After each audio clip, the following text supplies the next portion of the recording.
It is a world of darkness. The sin of Cain has spawned the cursed horror that stalks the night in search of living blood. The kindred have long been a secret influence through all ages of human history, plotting against each other in a never-ending jihad. Their immortal progeny are among us to this day, hidden from the eyes of humanity by an elaborate masquerade.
Burn it at both ends. I like the fire causing mayhem. I'm not tired, I've been waiting. I'm not forsaken, I'm my own and I'm jaded. Energy comes from my hatred. Call me the villain, cause I be killing. I got no feeling, I've been dealing with all my demons. I like to feed them, they be chilling, yeah they be screaming. I can hear them in my mind, they just wanna find any fight, any reason. Dark side, there ain't no place to hide. All your fears are electrified. Welcome to the hard side, where it's all do or die. We're the shadow to the light. I can feel it in my bones. I'm addicted to the thirst. I ain't never let it go, even when it hurts. This is my curse.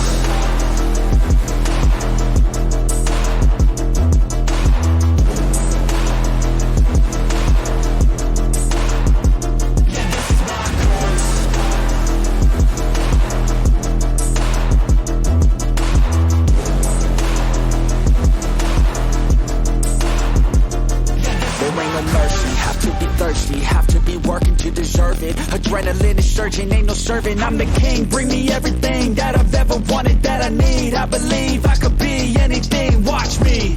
Give me a second to blow. Give me a second to grow. Be at the top of the show, be at the top like a pro. I flip the switch, different mode. No, they ain't laughing, no joke, cause I attack when they won't. Welcome to the dark side, there ain't no place to hide. All your fears are electrified. Welcome to the hard side, where it's all do or die. We're the shadow to the light, I can feel it in my bones. I'm addicted to the thirst, I ain't never letting go, even when it hurts. This is my curse.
Too bad, that's what I built this character. Yeah, it's just, Yeah. Countering Sneezy. You killed my bear. You shall die now. No, I'll tell you, Davy's fun to play City of Heroes with. Yeah, it's a fun game.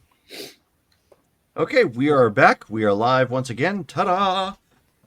And we are live with Blood Ties. I was about ready to say Aftermath, but I don't want to keep harping up on that. But it is. Yeah, Davy. I didn't do anything. We know.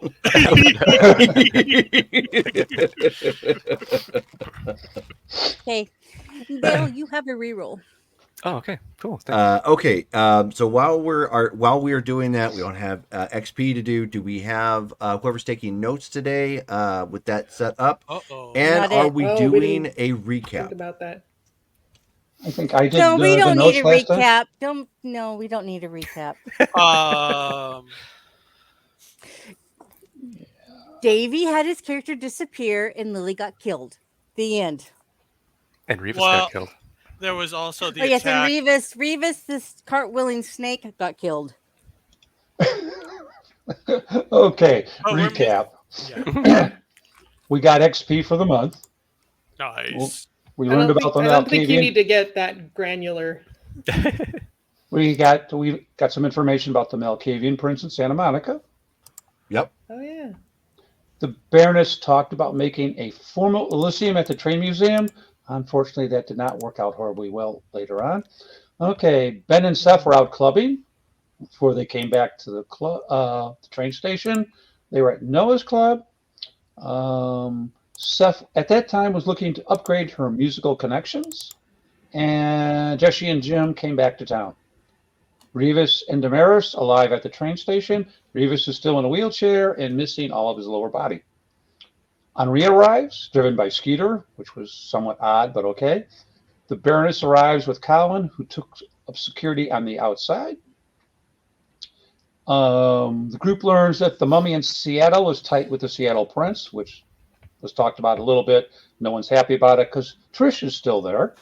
Revis at that time became looked more than a little bit unhappy, but that became irrelevant later on too. Johnny asks about the Sweeper's Black Book of Contracts, which led to Ben reading from that about the 6 people he still hasn't dealt with, roughly. We also learned that Roxy is buying up property in town, including a local Hyatt, and that she was seen exiting the Salem police station with loot. Ben decided he needed to be a little more proactive and made sure that Roxy got placed on the Ashland PD watch list because of her rap sheet. All right. After that, general combat broke out in what was the train station as a large group of werewolves suddenly came out of everything glass and reflective. The exact number kind of varied between 7 and 9, depending on who was counting. I think you skipped a part. Which was? The part about Caleb, Caleb arriving and crashing outside in the fence. And then going to I have it out of sequence. I'm sorry. Yep.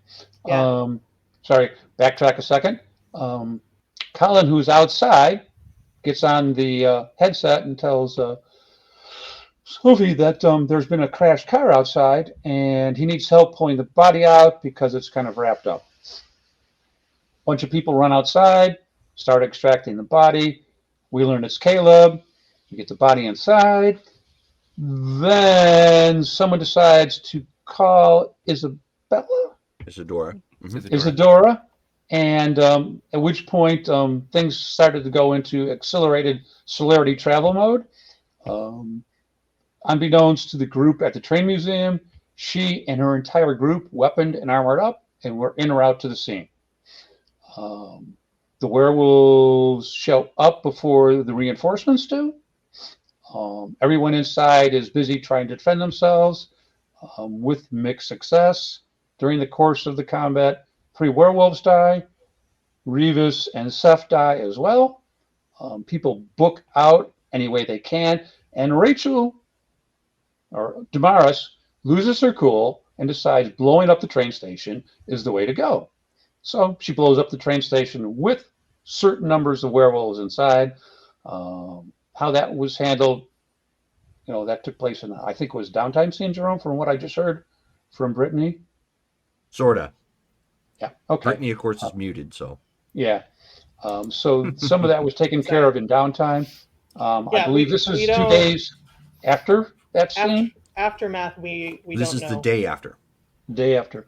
So at this point, like, none of us know who actually got out of there and in what state. That is correct. And I have got updates for that as soon as we are done. It sounds like we are. That was the. It sounds like we are done with that. Okay. And that is the recap for Ashland by Night. And my tiny little nipples went to France. Oh no! Just read the copy, Evan. Just read the copy. Copy's good. I'd like to do the cha-cha. Sorry, I love that movie. Obviously. Rare. I don't know anything about that movie. Oh, Wait, Bruce you know what Almighty? else? Oh, not Bruce Oh. Almighty. Yeah, Bruce Almighty. Bruce Almighty was great. I thought I don't think I saw the whole thing. I thought it was the. That's other neither here nor there. Right. It's a good movie. All his movies are funny. Yeah, except for Ace Ventura. Jim Carrey is a hit or miss for me. He is. Yep, 100%. I didn't like the Venturas. I loved Ace Ventura. Love both. Mm-mm. Yeah, not my kind of comedy. Anyway, that's not important. I know, that's not important. So, back in game, it is one night after the fateful events of what happened last Ashland by Night game. So there is healing that needs to be done. Blood is down by 1 for everybody at this point for rising to the next day. Those of you not entering game with new characters.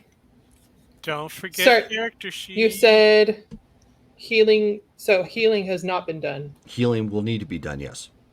Okay. We are fresh willpower, though. That is correct. Okay. Okay. Sorry, go on. So, make sure you get your character sheets up. As Johnny Davey has put it. I'm just going to start calling him that from now on since I have such a hard time with his name for some reason. I have no idea why. I guess Dave. Everybody Johnny calls just made an him impression. Johnny. Even Rachel does. Yeah. Why? I should just change my name. I'm gonna go down to the courthouse later today. Get it changed to Johnny.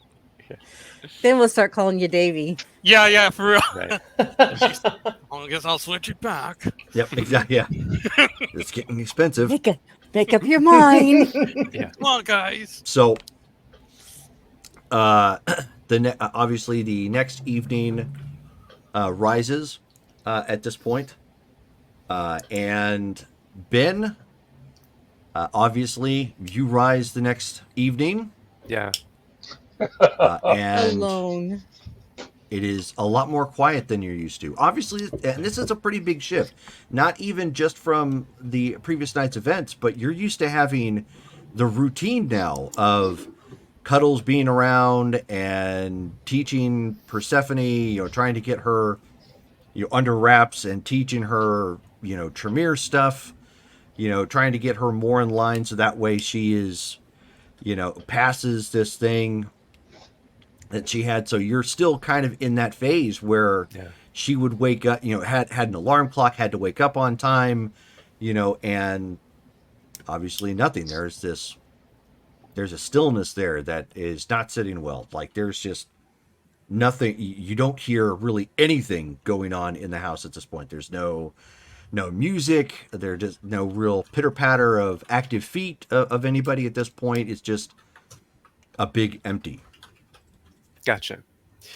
So, yeah, he begrudgingly gets up, and then remembering the previous night, he gets up, and he doesn't get ready or anything, but he goes to find those mirrors that were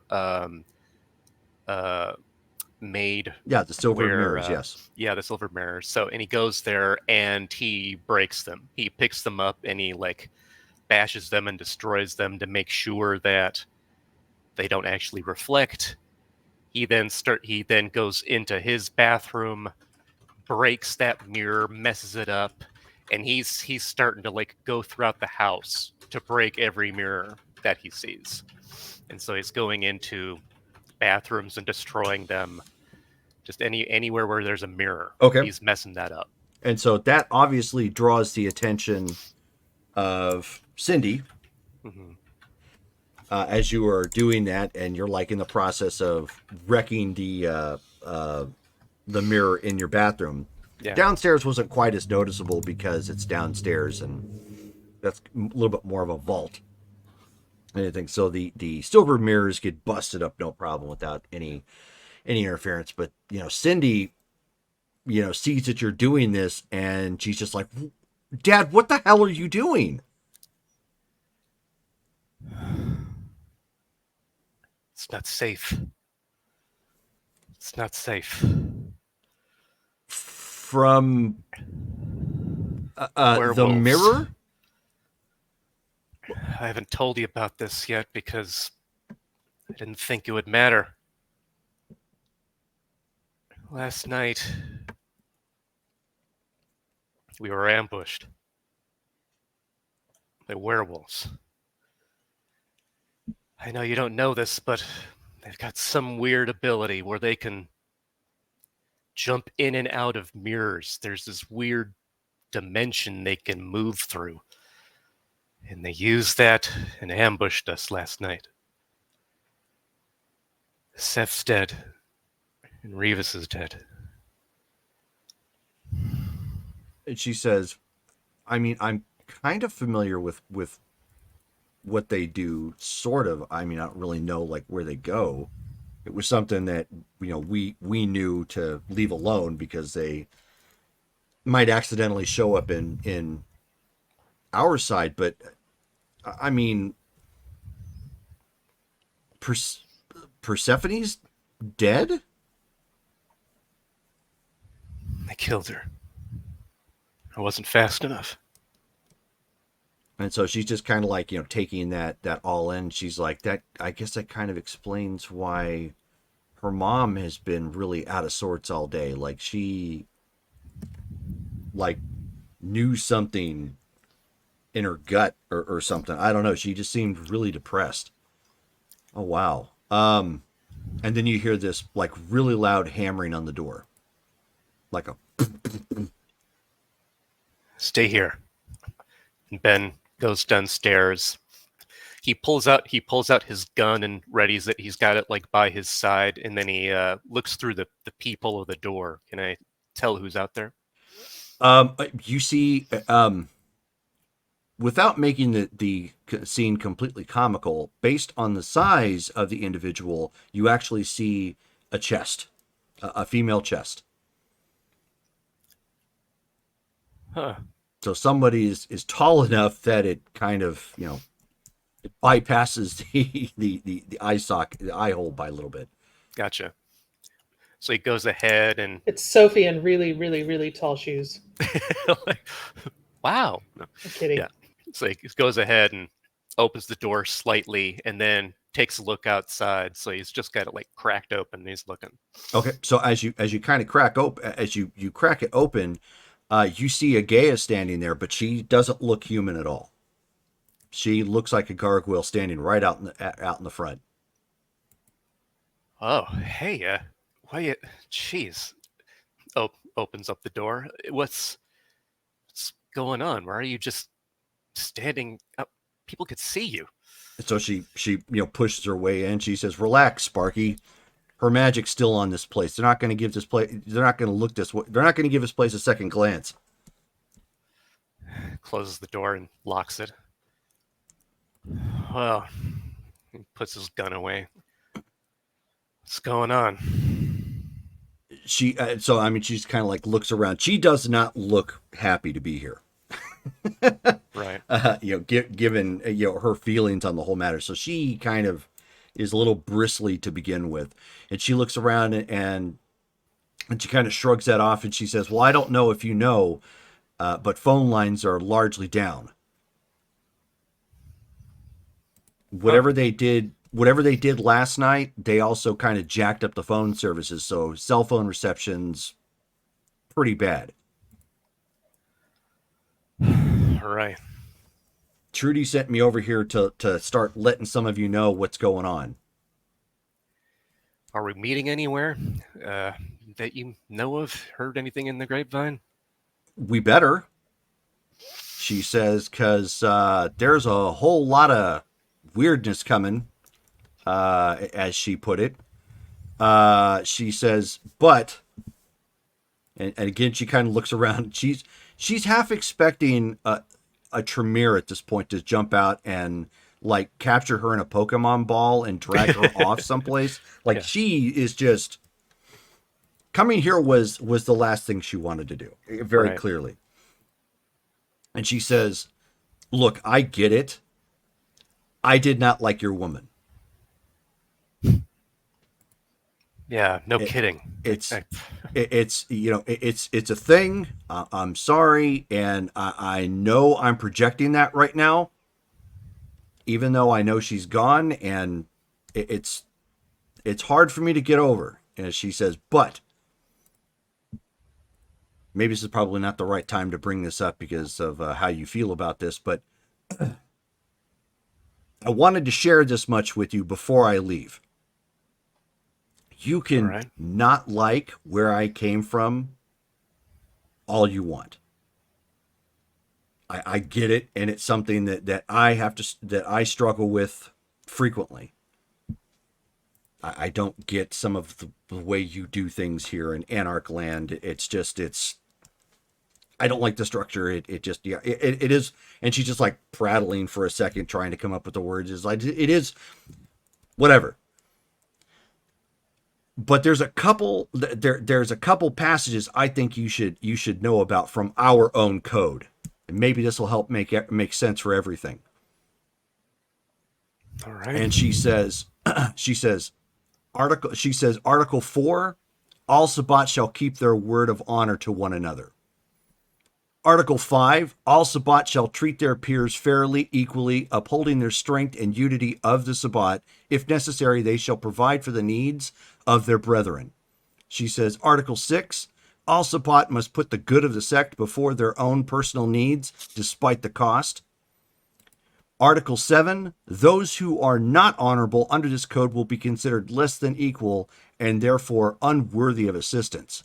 And she says, and most importantly, in this particular instance, Article 8, as it has always been, so shall it always be. The lex talionis shall be the model of immortal justice by which all Sabbat shall abide. The lex talionis. What's that exactly? And she reaches from behind and shoves a bag into your chest.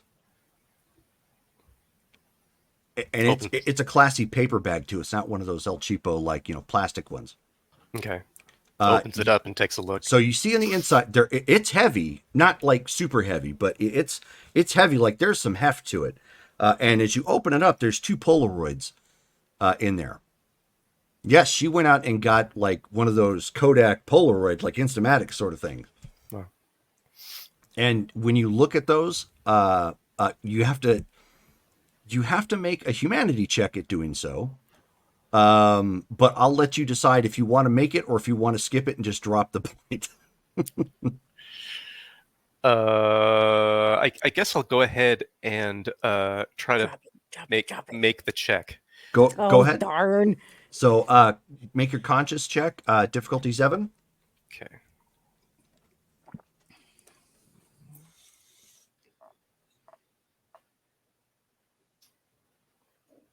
Failure. Failure. Okay, so you pull those up and it doesn't phase you in the least. Go ahead and drop a humanity point.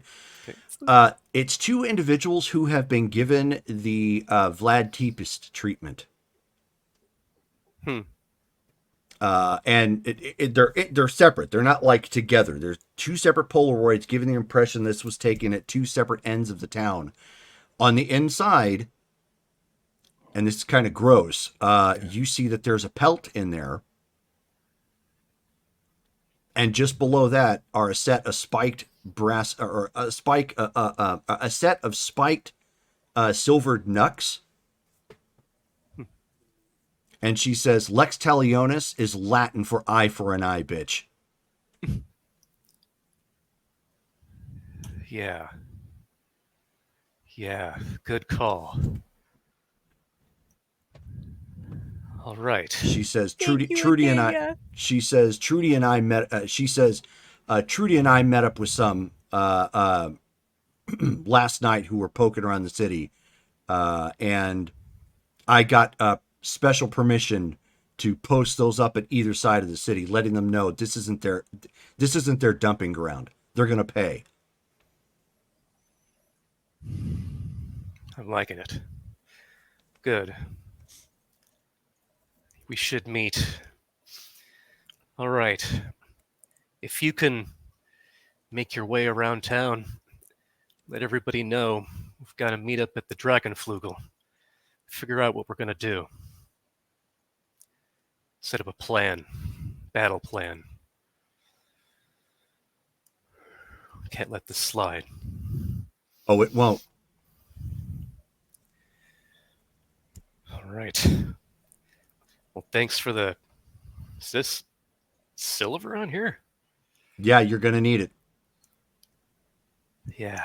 And she says, those were mine when I was learning how to fight those things. Before I got special equipment. Good call. All right, then. I'll be heading out in a little bit. Need to get ready, but yeah, Dragonflugel. Make sure everyone's there. Could you spread the word? I'll spread the word. Right. See you there soon. So she just steps out, and you just see her like vanish from like mind's eye. Just okay. Yep. Close the door, lock it. Go back over to Cindy. Be like, okay. I need you. During that be conversation, careful. Cindy already got a weapon. She did. So, Okay, yeah. So she's already got a pistol at this point. Yeah. So I see that and I'm like, good girl. Yeah, keep that on you. If you notice anything strange, you get out of that area and you come back here. This place is going to be safer than most because it's hard to find. I'm sorry about the mirrors, but just have to make sure, you know? She says, you do what you need to do. I'll take care of the rest of it. I have no intention of going back on the other side now that I'm back. Good. And gives her a hug, a kiss on the cheek, and then he's like, "Got to get ready." And he goes off and gets himself suited up and all that, and then heads to the Dragonflugel. Okay. So needless to say, the rest of you get a similar message, although not nearly as long. It is physically delivered in that sense, somebody coming by and letting you know that there is a meeting at the Dragonflugel. And everybody who's left should probably show up. There's information that needs to be shared about what's going on. And of course, you're also told, if you haven't already discovered, cell phone coverage is really, really bad right now. It kind of gets through occasionally. Other times it doesn't. So it's pretty spotty. And you'll notice even on TV, they're reporting about it. You know, there's a local outage. You know, the tower was damaged and they're working overtime to try and get it fixed and blah, blah, blah.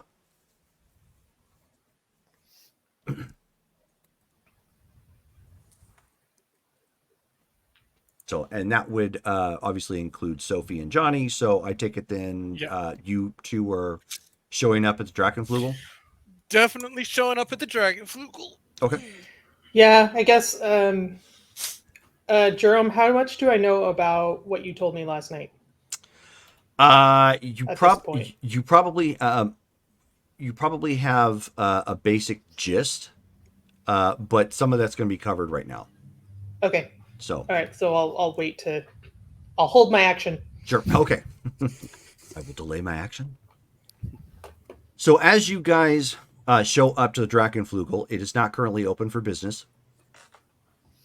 However, because you guys are in the know, it looks like important people are meeting here, because you guys see some people in tracksuits walking around, keeping an eye on things. Other people, probably their staff, kind of keeping an eye on things. It's I didn't realize we had Russian mafia here in the Giovanni territory. The Italians like their tracksuits as well. Oh, do they? Yeah. should watch Sopranos sometimes. Yeah, that's right. Tony Yes, that's- Soprano's kind of fond of them.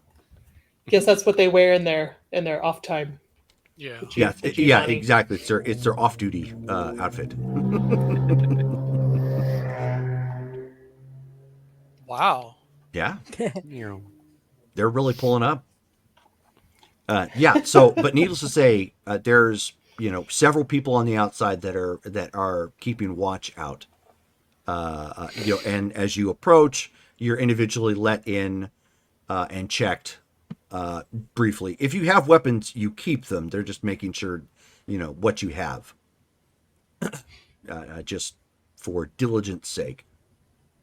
It is a little weird being in here without the loud music blaring and whatnot. There is a little bit of house music being played, but it's classical, and it's kind of at a low tone, so it doesn't interfere with discussion that much. Do they have like lights on and stuff? Yeah, just house lights on, which gives the place a little bit different, a little different vibe. And of course, because there's nobody out dancing or drinking or what have you, everybody's got the run of the place. So it's just, there is a setup where a table has kind of been dragged out, towards the middle of the floor, with some chairs for everybody to sit around and talk. There are some individuals coming in and bringing some drinks as needed. There's also 5 armed guards in here, all of which have what appear to be like high-powered assault rifles. No one's playing around at this point. It looks very paramilitary in here at this point. Also inside, you see that Agea is already here. Damascus Drayburgeon is here. Of course, obviously, as well as Sophie, Johnny, Benjamin are all here as well. And of course, standing in for the Giovanni, for those of you who know him, is Jimmy.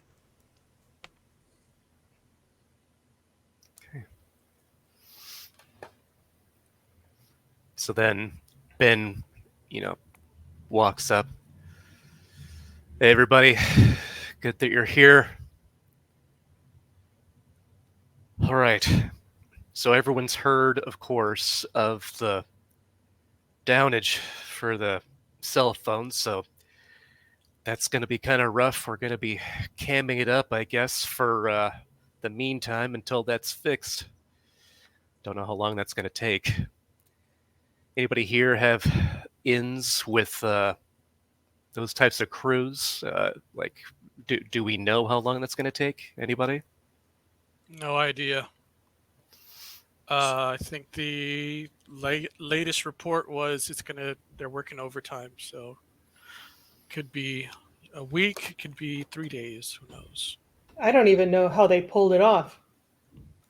Jimmy says, he says, well, I can answer that much. Our people, we have a lot of day laborers working on that particular site. They promise it should be up by tomorrow at the latest. Okay. But it was done old school. Somebody drove a car into the tower, burst into flame, caused quite a bit of damage. So they're bringing in temporary transmitters, or I should say, temporary transmitters before the primary tower is repaired. All right.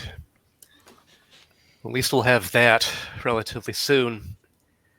But still, they know what they're doing, messing with communications. They're obviously not done. But that means we're not done either. So, first off, nobody goes around town alone.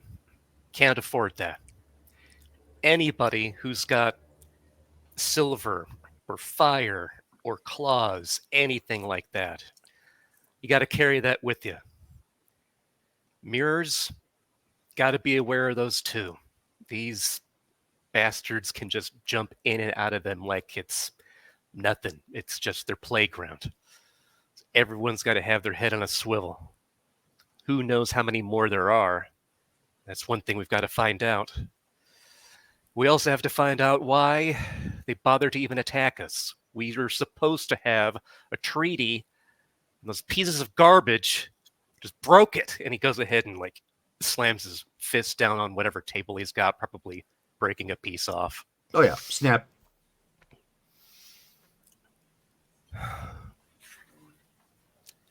In the meantime, we have to make sure that that doesn't happen again, that we're ready. Does anybody here have any magic that can let them set up wards against those furry bastards? Nope, not me. Jerome, would she have brought Colin? Oh yeah, yes. Okay. Okay, so she's gonna glance over at Colin. And her despite her protests, her people are watching as well.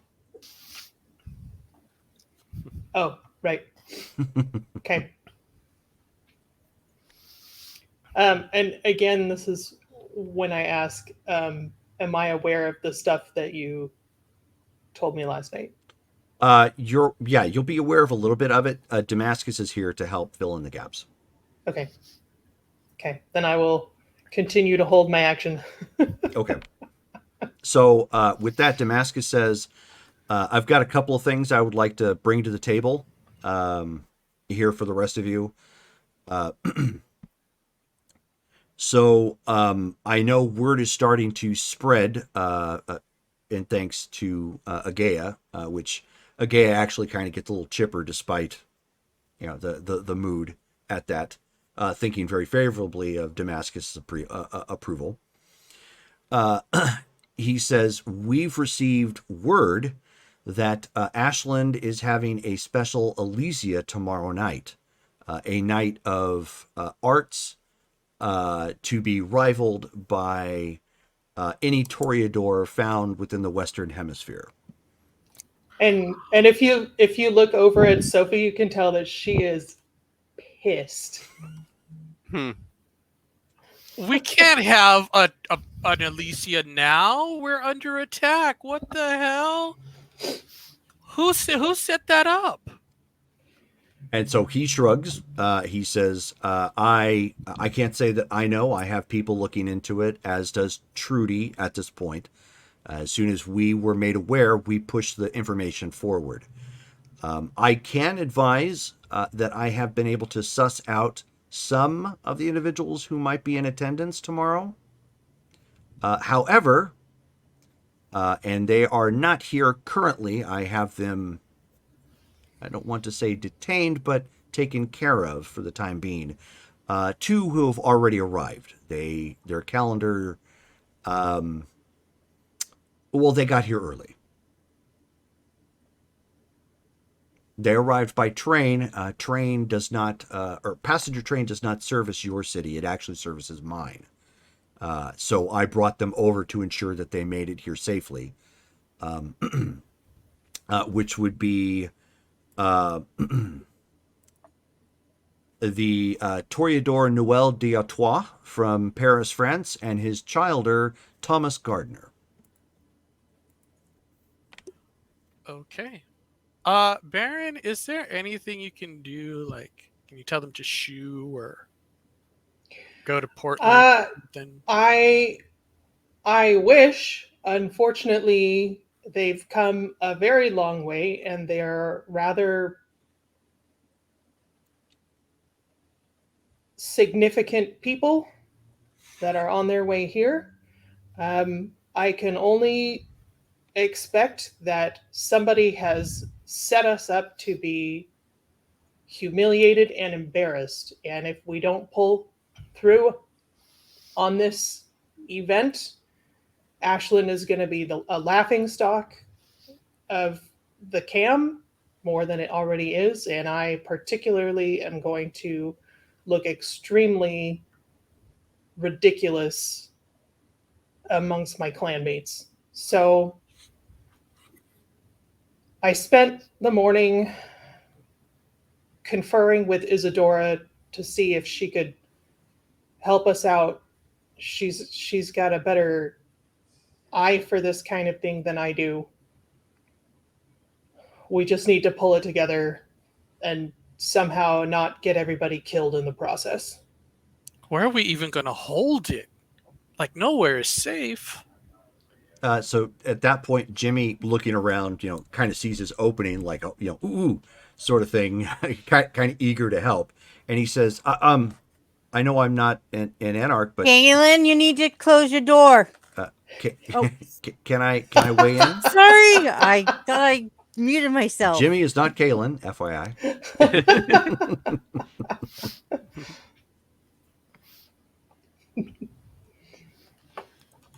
Yes, Sorry. Jimmy?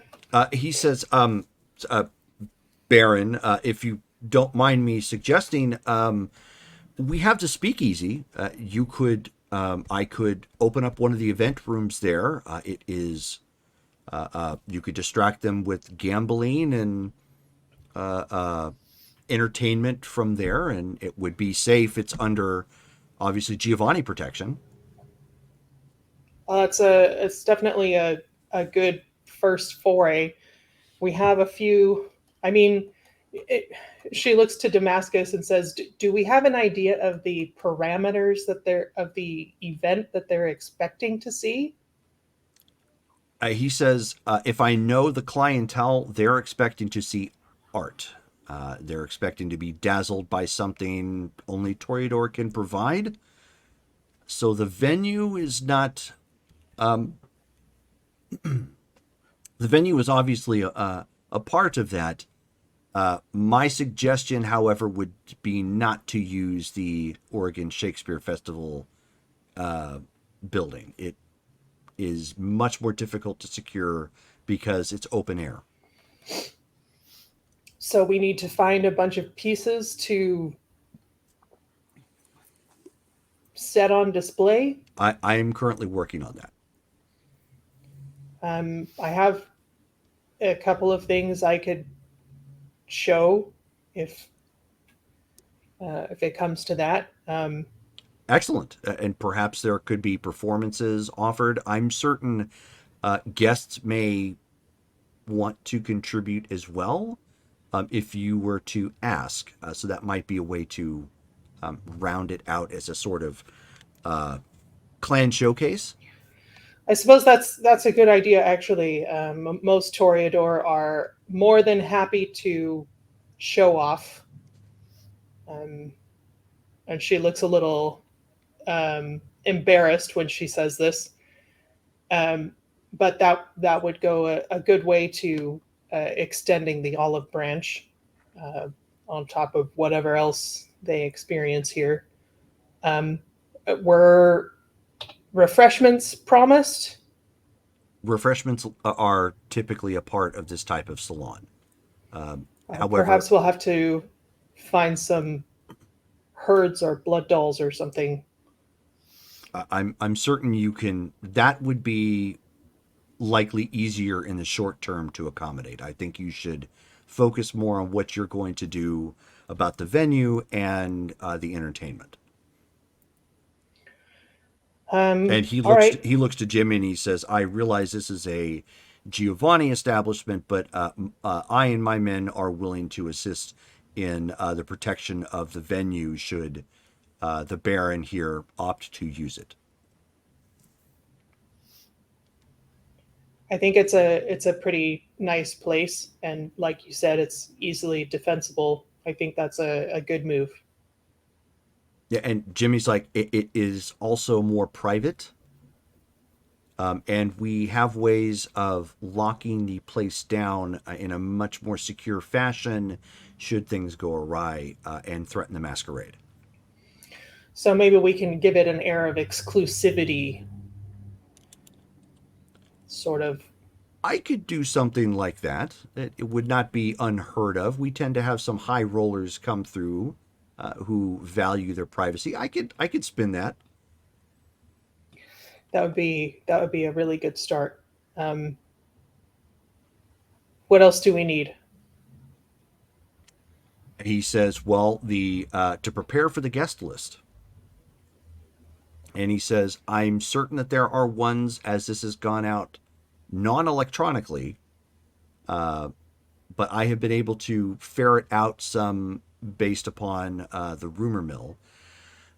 I understand it that Sebastian Melmoth of San Francisco is coming up.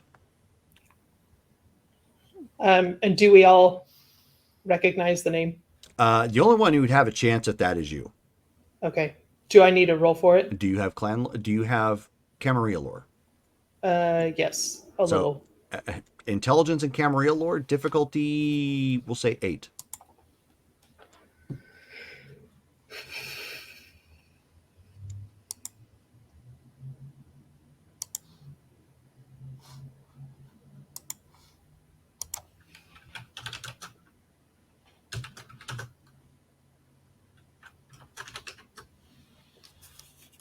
Two. 2. I will let you reveal that if you would like. I would imagine you being who you are, it's going to be difficult to hide now that you know who that is. Okay, so when he says that name, Sophie gets really anxious looking, and she's like, "You mean Oscar Wilde? The Oscar Wilde?" As he was known in a former life, yes. Oh my gosh. Okay, well, He says, I have determined that there are a few from Portland making their way here. Amira course there Kadir, who is Rayen Alfen. She is their Ashira contact in the court. I think she wishes to observe anarch niceties more up close. Deacon Crow, who is the Ventru Primogen to Portland. Andromeda Romanus, who is their Toreador Harpy. I obviously will be in attendance. I've already mentioned Noel Diatois and Thomas Gardner, who are already here. Again, I'm certain that there are some others that I may have missed, but those are the ones that I can confirm currently, that I am 95% certain will be in attendance. okay, it would look extremely bad on us if any of these people were to die or be otherwise harmed while they're in Ashland. I know obviously that's not something that we try to do with any of our out of town guests, but just so you know what's at stake in the next couple of nights. I understand. I'm certain that was more for your friends here currently, but that is why It was.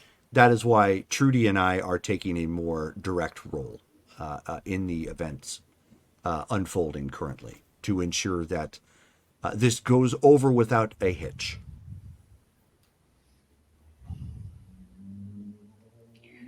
Again, I really apologize. She's looking to the group. I really apologize for the ridiculous timing, and I wish that we could not have to do this, but It's got to be done. So clearly the invitations were sent out some time ago. So however we can figure out that happened. Okay. Well, A bit of advice: I would not ask the individuals in attendance how they received their invitations. It would tip your hand that perhaps all is not well. Allow Trudy and I the opportunity to try and suss out this in the background. Very well. Okay, so we have a venue. we have security. Um, We need blood. I can Oh, we need pieces. We need art. right, and we need performances. So, Jerome, how much have I would assume that I discussed a lot of this with Isadora. Yes. Which was she perhaps amenable for paladin playing? Undecided, Okay. but she will be there most certainly. Okay. Um, okay, so they're working on the art, but we can also work on that. I know there are a number of galleries downtown that we could possibly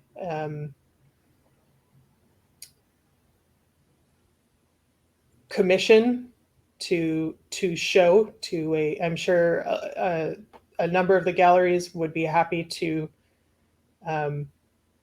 contract with us to show their pieces at a very exclusive event for very important people.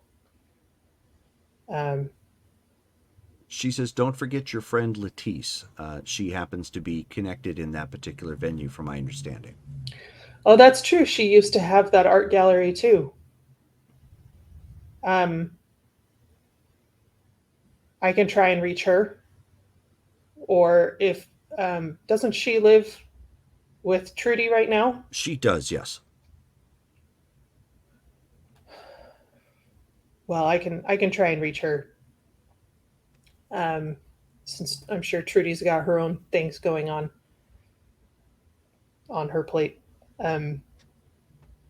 Okay, so next steps. Werewolves.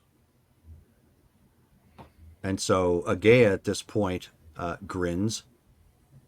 We need silver. Lots and of silver. She throws a hairy pelt up onto the table.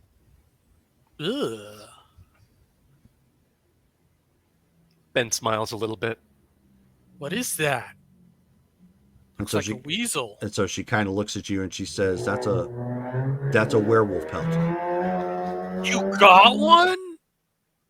And she says, she looks down and she says, "You're not calling me a liar, are you?" No, I'm just shocked and surprised. Do we know if any of them got away after the event? Did we get everybody? She says, "I can share what Trudy and I have learned so far. I obviously was not at the fight. I can't speak to that.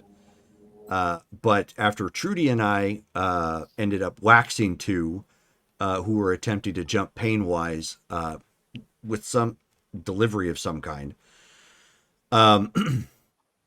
we found out that the web was attacked as well." Uh-oh. If the werewolves were attacked and we were attacked, this is an outside force. I have a feeling that they weren't after us specifically. I think maybe, I wonder if they were tracking Caleb, and that's why none of our other locations got hit. Mr. Vanover doesn't know. He just knows that they they attacked here as well, or they attacked his particular club as well. He managed to fend them off, He didn't say, but he did indicate that they suffered some losses as well. And he looked kind of beat up when we went to visit him. But he seems to be under the impression that it was the southern werewolves or the werewolves that are south of here. I don't know much about that beyond that, but he mentioned a name, Jericho. And that's what Painwise said too. As I recall, he was the war leader of that particular group. They had another leader that was more peaceable, and I think she's the one that signed the treaty with us. But I don't know if there are any internal politics that got him in charge. Obviously, we can't really go speak to them. They don't want us in their territory anyway. But Could we speak to the other werewolves? Or which the other werewolves? the web ones, the good ones, the ones that were on our side. Well, what are they gonna know? If they were attacked, they're not in on it either. That's true. These guys are just going after any supernatural in Ashland. They're just trying to wipe us out. Looks like I'd really treaty be damned. I'd really like to know what Caleb and his friends were doing Yeah. when they got attacked. Jerome, when I spoke to Isadora, I would have checked in on how their people were doing. Oh, stupid intersection. It makes me hate manual cars just revving through my street. Anyway, what was the status of Caleb's state? He's still in critical condition, but he's stable. Is he like conscious? No. Okay. No. The package that Painwise was getting was blood. Okay. Basically medical supplies and whatnot specifically to assist Caleb. Okay, so it sounds like we're going to have to wait until he wakes up, unless, I don't know if Isadora has tried to reach his mind, or if she's amenable to someone else doing that. I think that's, otherwise waiting for him to wake up is the only chance we have of finding out.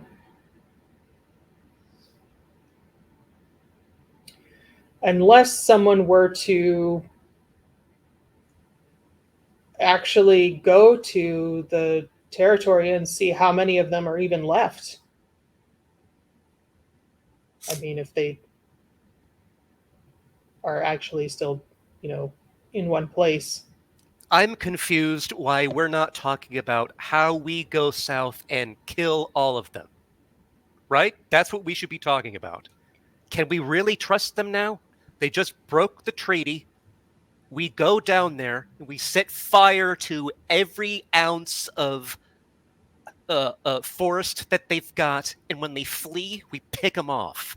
And we're not done until they're extinct. Are we going to pick them off like we did last night? We were ambushed last night. Let's do the same to them. Like, what else are we going to do? Just wait for them to attack again? Well, I don't disagree. I'm not sure that now is the right time to do that, considering the other things that we have going on. Right, yeah, an art show. Real important.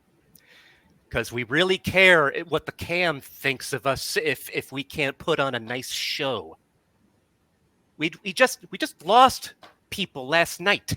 Who cares about the salon? I don't. No one here should, frankly. Because we're at war right now. We're in danger. They can just pop out of anything. Anything that we're like. It's insane. We are not safe. And yeah, we're clearly going to be attacked at that thing. we're gonna just gather all of us up in one spot so that they can then just send all of their werewolf forces at us at the same time. Ooh, Is that's there a a that would be a good trap. is there a ward against werewolves? Jimmy's like, I think so. I'd have to ask my uncle. Huh. I'm not the blood magic-y guy. I'm the business guy, so I apologize. If we get everybody together in a safe spot, they're going to come running, and we just mow them down. We just need a lot of silver. Damascus kind of chuckles and he says, I understand and I sympathize with the passion behind this, but this goes way further than just the attack last night. He says if somebody was able to put this into play and to lead up to what happened last night, it means, and if the assumption is that they're going to attempt to attack at the salon, every effort needs to be made to protect all of the dignitaries that are going to be attending. Because then we have a sect issue. And I need not remind everybody what that was like not too long ago when you were at odds with the Camarilla as well as the Sabbat. I'm not opposed to gathering information. If we could maybe send a third party that's not a vampire down to the location where we know them to be and just take a look around. And I say a non-vampire because they would smell us miles away, but somebody who could, pass. I don't know whether they can detect ghouls. What about animals? Maybe Mr. Vidius can pass a message to them. That is not a bad idea, actually. He says that's actually a wise idea. That's a very good idea. He says, but to your point, Mr. Baxter, allow your allies time to muster their forces. You're not the only one, from my understanding, that lost somebody here. The treaty was not just with your people. Yeah. It was with the Cam too? No, it was with the Mortal Covens of Portland. Oh. Oof. This was supposed to be a three-way treaty. Oh. Trudy, from my understanding, is reaching out on your behalf to find out what they know and how they can support this particular issue. She's been working with them since before your siege of Portland. Fine. I don't like it either. And I'm sorry that things went down the way that they did last night. I wish we could have changed it. I think from now on, every time we meet, we should be armed to the teeth. We're not going to have this happen again. And to that point, I would like to offer a gift. It is obviously very little consolation compared to what has recently happened. But I have taken the liberty to forcibly push through the purchase of the Red Lion. You might remember the hotel that has been up for sale for some time. The haunted one? The haunted one, correct.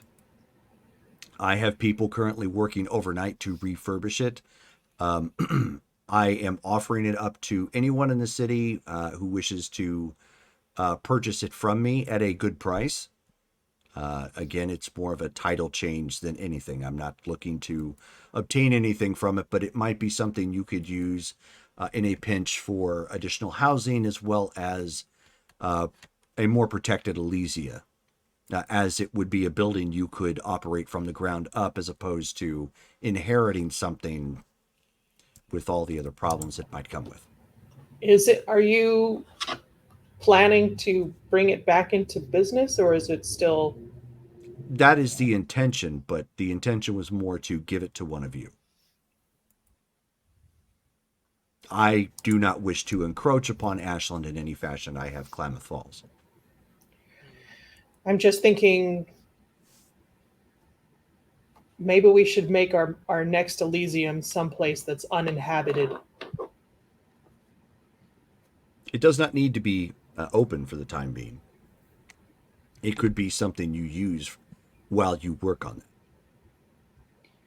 Well, I appreciate that. We'll, with your permission, we can start meeting there, and then put a pin in the purchasing option for now. Of course. Again, it is always open. It is not.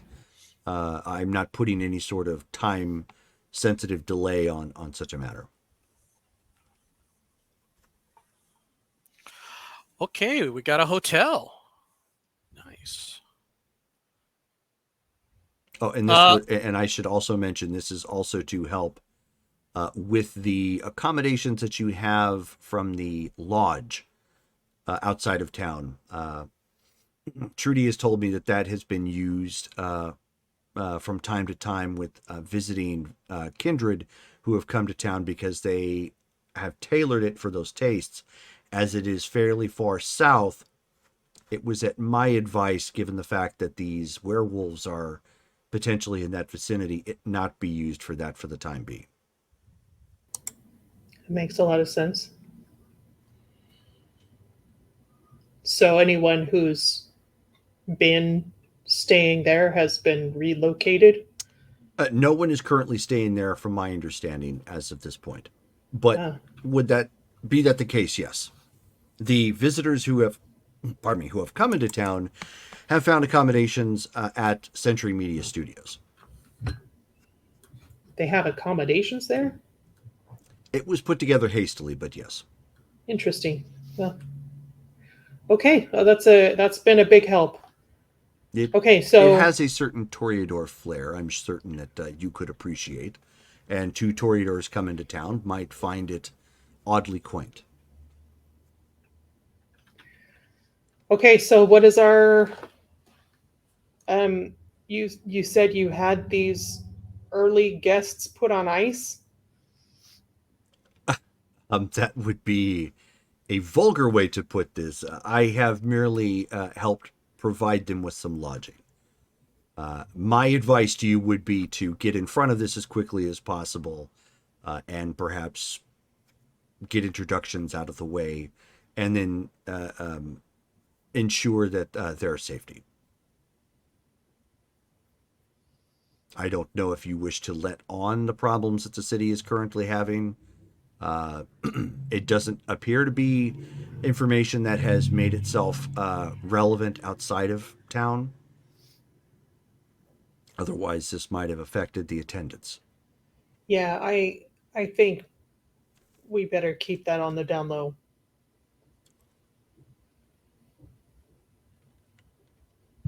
So if I were a Toreador visiting a new place, but I had arrived a little early, I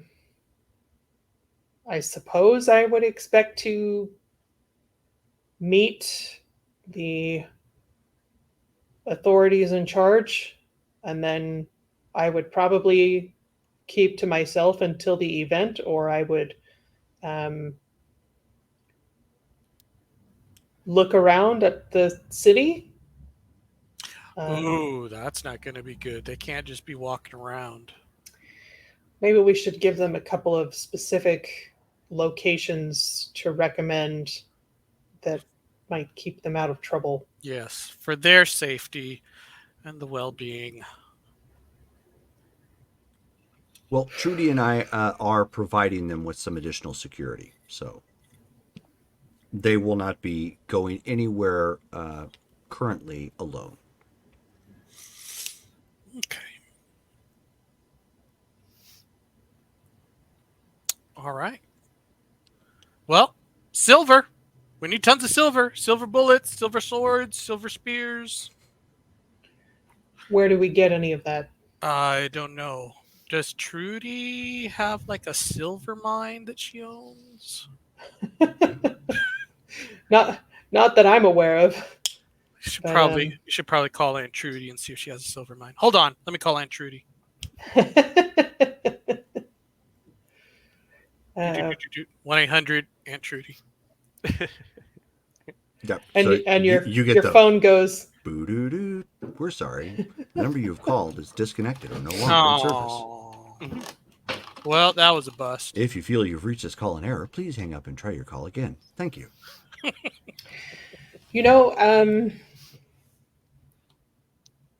that reminds me, maybe we ought to set up a more analog way of contacting people when the phone tree is inaccessible.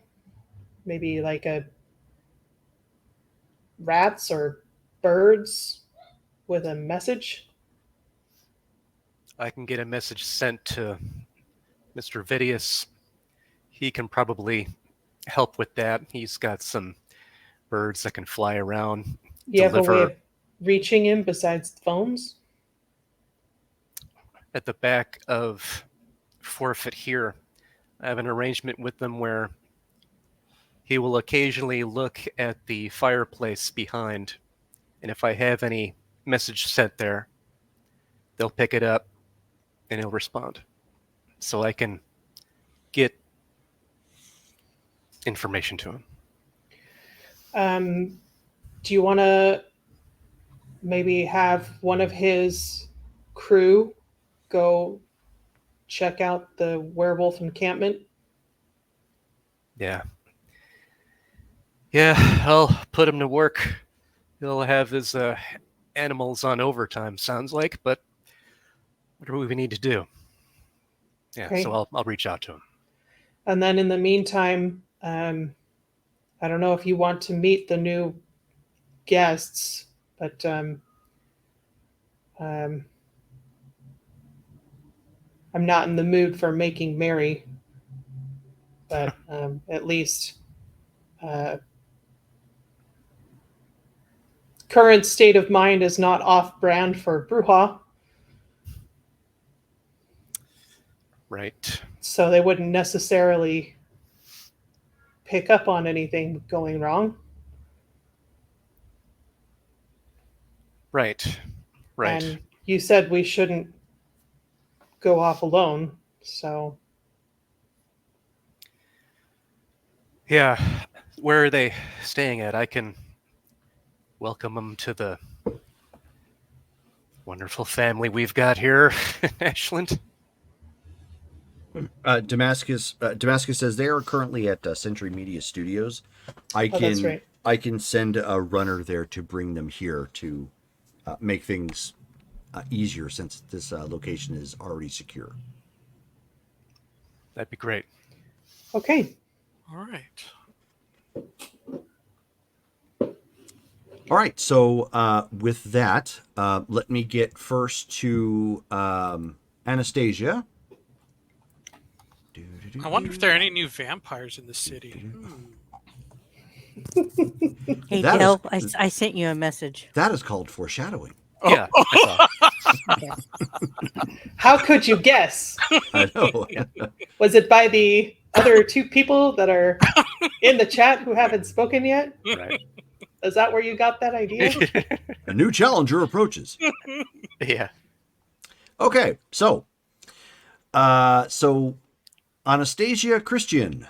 So you've only recently moved into Ashland, having been in town long enough to secure a rental home, which as of right now is taking up the bulk of your available resources just to maintain. I'm actually going to post in our Facebook chat a physical representation of where it's at. I'm not going to state this because it's a real place. Ooh. That way, the people who actually live there have their privacy and nobody ends up getting weirded out by some fanboy of this game visiting or whatnot.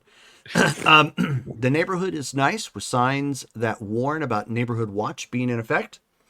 It sits near the airport on the east side of the city and near the freeway that runs along the outskirts.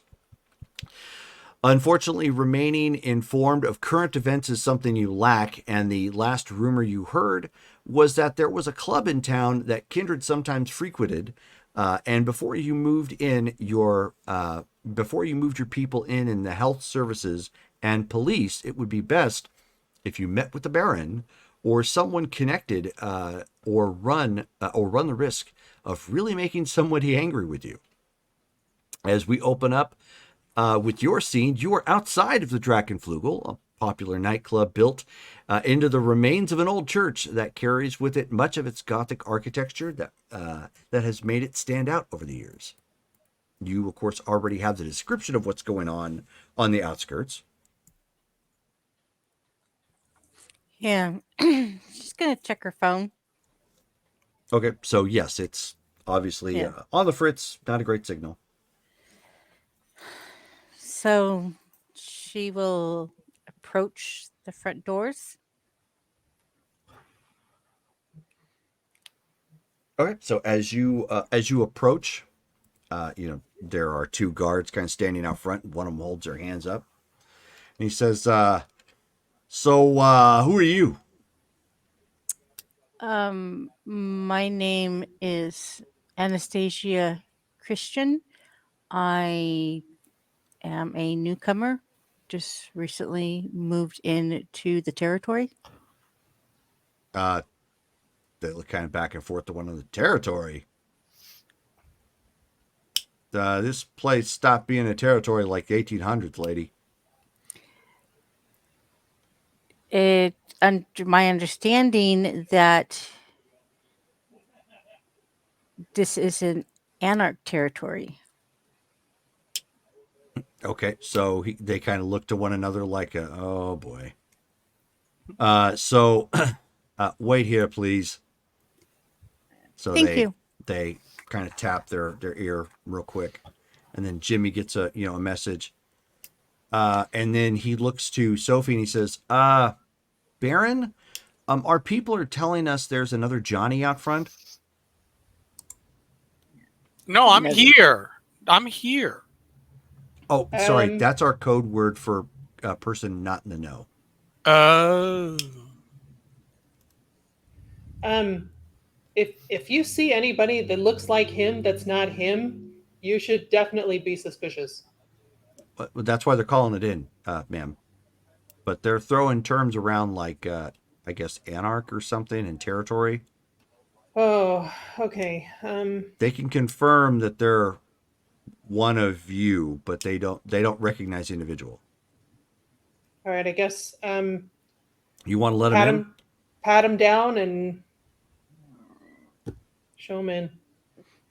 All right, sure thing. So he gets on the thing and says, all right, yep, give him the treatment. And they kind of nod. So a third person comes walking over, and they said, lift up your arms, spread your legs. Oh dear. This is very unladylike. Is this something that you do to all your guests? This is a private party, ma'am. You're being patted down to make sure you're not bringing in any contraband. Is that a problem? No, but I just let you know I do carry a revolver and I do have a license to carry. So, fair enough. Thanks for letting me know. So he pulls that out. Says, let's be waiting for you at the front door. And, they unlock it. You hear the thing get unlatched. The door opens. There's two more people on the inside. They motion you. They motion you in. Okay. She walks in. She is, I forgot how tall she was. She is 5'3", about 130 pounds. She has long red hair, blue eyes. She has kind of a Middle Eastern kind of look to her. So more of an olive kind of complexion? Yes. Okay. And Yeah, she's well dressed. Right now, she is in a pair of designer jeans and a nice blouse. Okay. So you know what the club looks like. Obviously, there's no one in here outside of the private party and armed guards who are armed to the teeth. To the two guys who are at the door, follow you right behind you as they approach. And as you get up close, Damascus, of course, stands and stands near Sophie. One of the guys says, this Anastasia lady here to see you.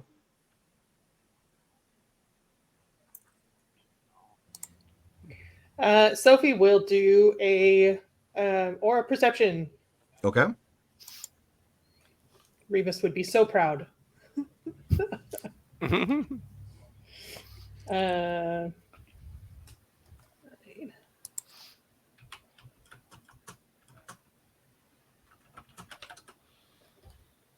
And got a fail.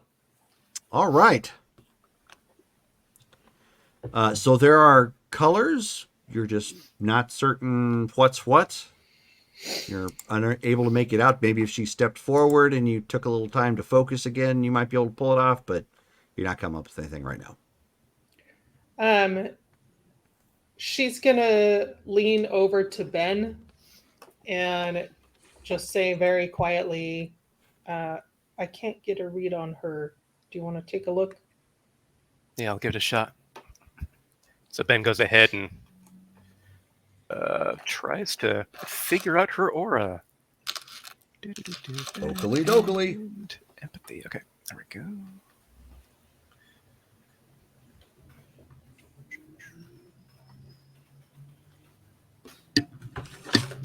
Two successes. Okay.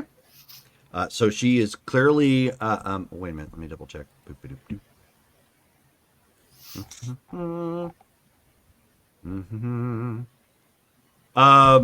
You have seen this before. You can't quite make out what it is that she is. She has kind of a skittle look to her aura. And you're like, aha, Revis was like this. She's got the same quality that Revis had. Aura that doesn't match. And then he looks at her and goes, we're going to need to ask you just a couple of questions, just for security. Of course. First, why are you here? I recently took on a position here in Ashland. Which is? I am one of the new medical examiners. He goes ahead and tries to determine if she's lying or telling the truth. Or Okay. Perception. Go ahead.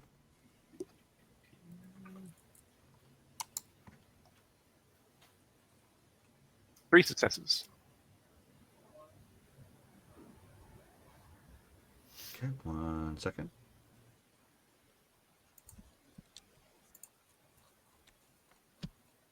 There we are. Okay. So when you look at it, she is. It's unusually bright, but she is telling the truth. Okay. Although she doesn't give off the appearance of being a vampire. Right. Okay. That checks out. Where are you coming to us from? California. Camp territory. Yeah. Are you, who was your last prince or baron? We were more independent, so we pretty much kept to ourselves. The cam really didn't want us, and we're not Sabat. Okay. FYI, there would be Mhm. no independent Lasombra. Those would be eaten. Oh, okay. So you're either Cam or you're Sabat, Okay. unless you happen to be, adjoining to the Anarchs. But there wouldn't be any independent Lasombra. They are very vicious about that. Okay. Okay. So let me think here. And who is the prince? I don't. I would. She would know. Well, they don't have a prince of the state. It depends on where you came from. San Francisco. Oh, okay. So that would be Vanavar has left. Isn't that Kuei Jin territory or Wan Kuei territory? It would be Kuei Jin. Wan Kuei is the older form. Let's take a look.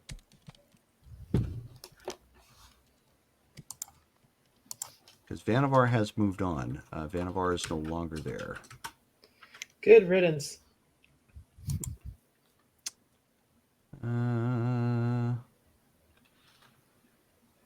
But he was good looking in LA by night. Yeah. Yeah. That's fair. He got whammied by Therese. Little off his rocker, but yeah, no, he got whammied by Therese, and that's why he was cuckoo. Dunk somebody in gold. Oh yes, Yeah, they have experienced that here. I don't have the name at this point, so I'll worry about it later. But Okay. it's not Vanavar. Vanavar has moved on. He's now the Prince of LA. LA. So she'll give the name of the current prince there, and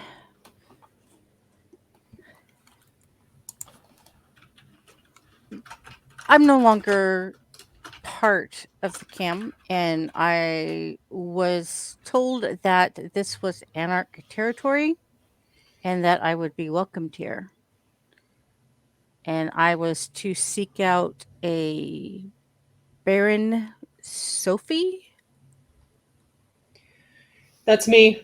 We appreciate your cooperation. It's been a tense few nights due to business in the city and around the city. So um, you've come at a very curious time. Can I ask how long you've been in the city? Just a day or two to set up my residence and meet with my new employees, and then I was informed to come here. Don't suppose you have any dealings with the werewolf population, do you? No. And Sophie will read her aura on that. Go ahead.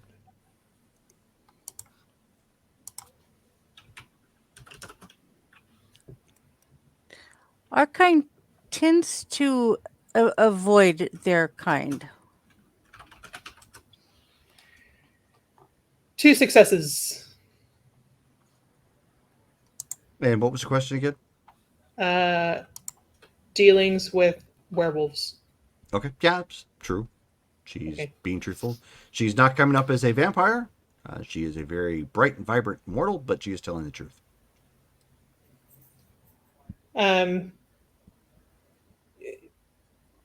Of course, it's just a precaution. And may I ask what clan you come to us from? Of course, I am Clan La Sombra. Shock. That's very interesting. So, am I to understand that you are coming from Emotional, the camp and wish to damage. become an anarch? Yeah, pretty much. I was Sophie's gonna like gesture for her to actually have a seat. Okay. Thank you. Yeah, after dealing with the previous prince, he kind of put a sour taste in our mouths. So my sire has gone in a different direction, and me being a medical examiner, and I was before my embracement, this position came open, and I took it. um, that could actually be a very useful um, position on behalf of the anarchs of the city. Is that the sort of work that you did back Yes, in San Francisco? yes. It's very useful. Um, and And I will have access to the state police and to the hospitals. Mm. okay, well, that's potentially good news. Is there anything else that we should know about you?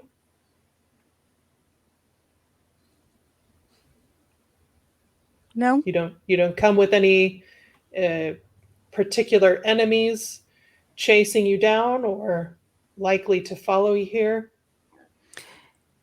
no. I think those who I left didn't really care if I left. Okay. Have you been um, informed by other means as to um, the rules that we have here in Ashland? I have been told that you guys recognize the masquerade, and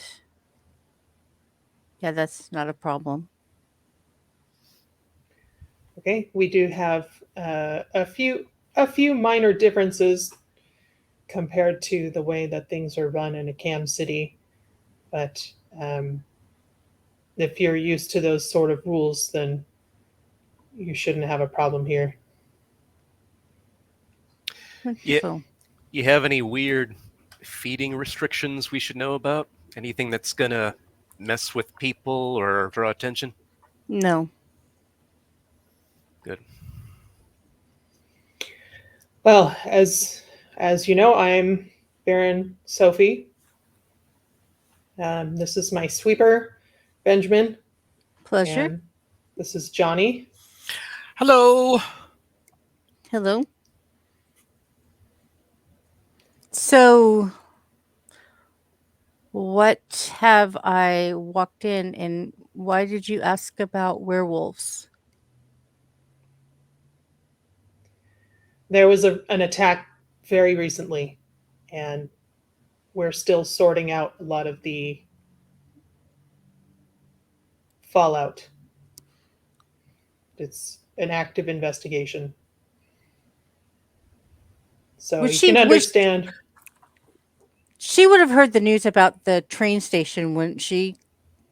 The train museum. Yeah, the train museum. It I would have mean, been the in the train local museum news, was but the train museum caught on fire. Yeah, yeah. that would have made the news. But that's all that it made the news. Yeah, okay. Okay.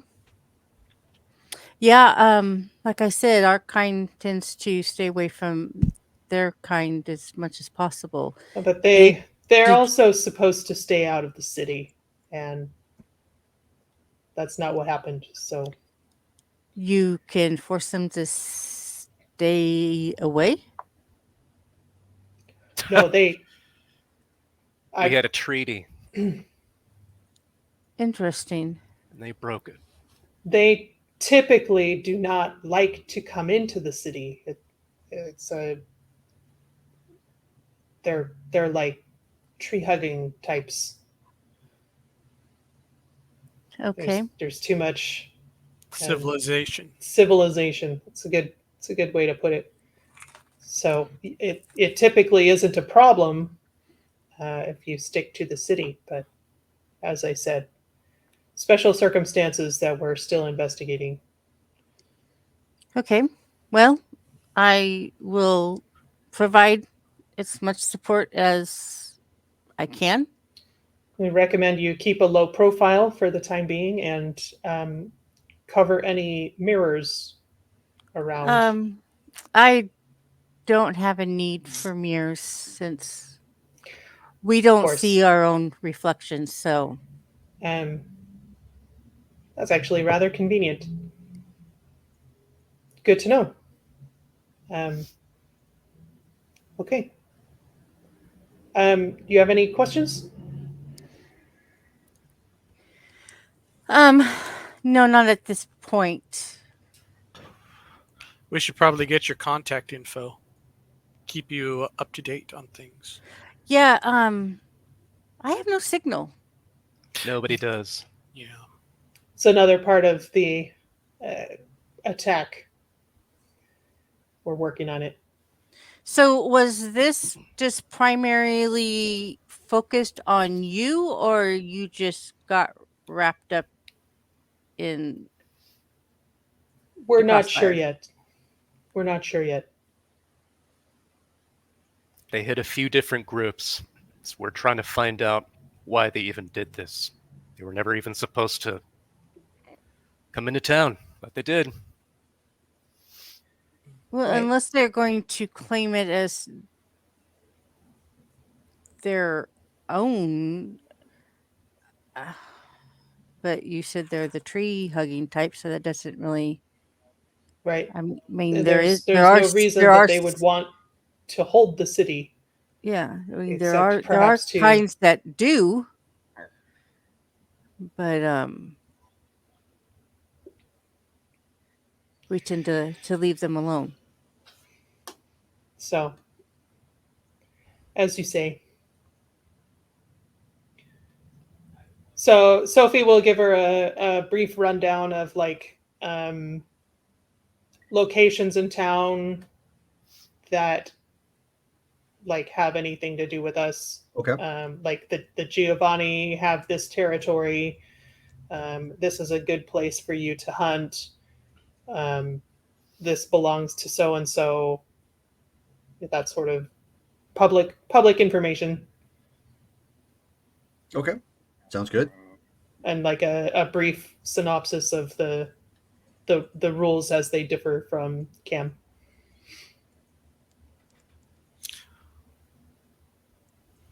Do we know what happened to the reporter? The Anarch reporter? Houston. Houston. He comes and goes. Okay. I don't know. I mean, he tends to just show up whenever there are interesting things going on. We'll probably see him tomorrow. Okay. Do we want him knowing? Well, he'll probably already know. Never mind. I'm sure he knew about this way before I did. Yeah. Yeah, it's a helpful publication. It's how I found you guys. That's how I found Ashland too. Yeah. So then Sophie would kind of ask for like news of what's been happening in San Francisco. Yeah, she'll tell her. Okay. Sure. And at that point, you end up seeing the two guards from the front come walking back. They are approaching now with two individuals, one of which is about average height. He's probably about 5'6", 5'7". He is very well dressed, and carries himself like that. Looks like he's probably in his mid-20s. Kind of short, kept hair. And Stephen, I will let you describe how Thomas looks. Okay. Thomas is wearing a black wool trench coat over a charcoal cashmere suit. Apparently, if there's someone with any type of fashion sense, made in France. He is wearing a hat, which is also from France and looks like Bogey's hat. His shoes appear to be black leather Oxfords, and anyone with type of fashion sense is going to put his outfit somewhere over $5,000. Let me Nice. roll fashion real quick. Um, Do I I'll need to post- roll self-control? No. Okay. No. I'll go ahead. His overall appearance would be an upscale bogey, for lack of better wording. Very much, he's about 5'6" in height, relatively heavy set, not horribly muscular, but not thin either. And all in all, it's really kind of like almost a professional demeanor.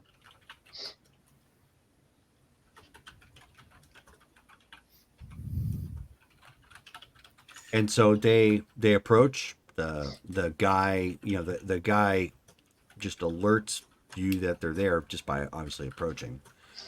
And Noel looks to Thomas to announce them. And Thomas would go, Your Grace, I am Thomas Gardner. My, what's the word you want to use here? Not sponsor. My sire is Noel D'Artois. We have come to visit your city. I am here in almost a professional capacity. I do art evaluations, and my sire is just here to enjoy the lovely visions of art and music that are supposedly present.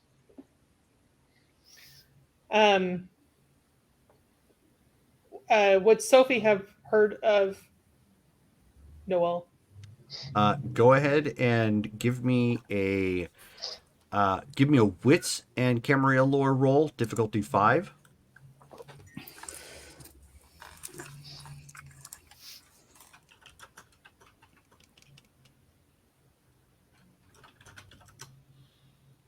Three.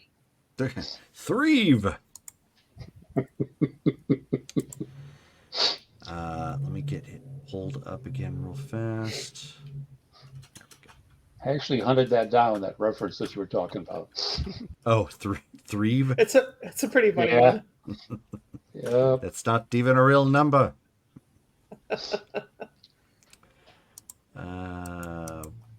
Here we go. That's what I was looking for. And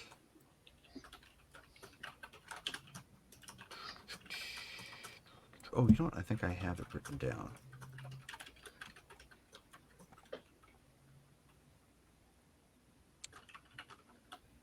Or maybe I did not.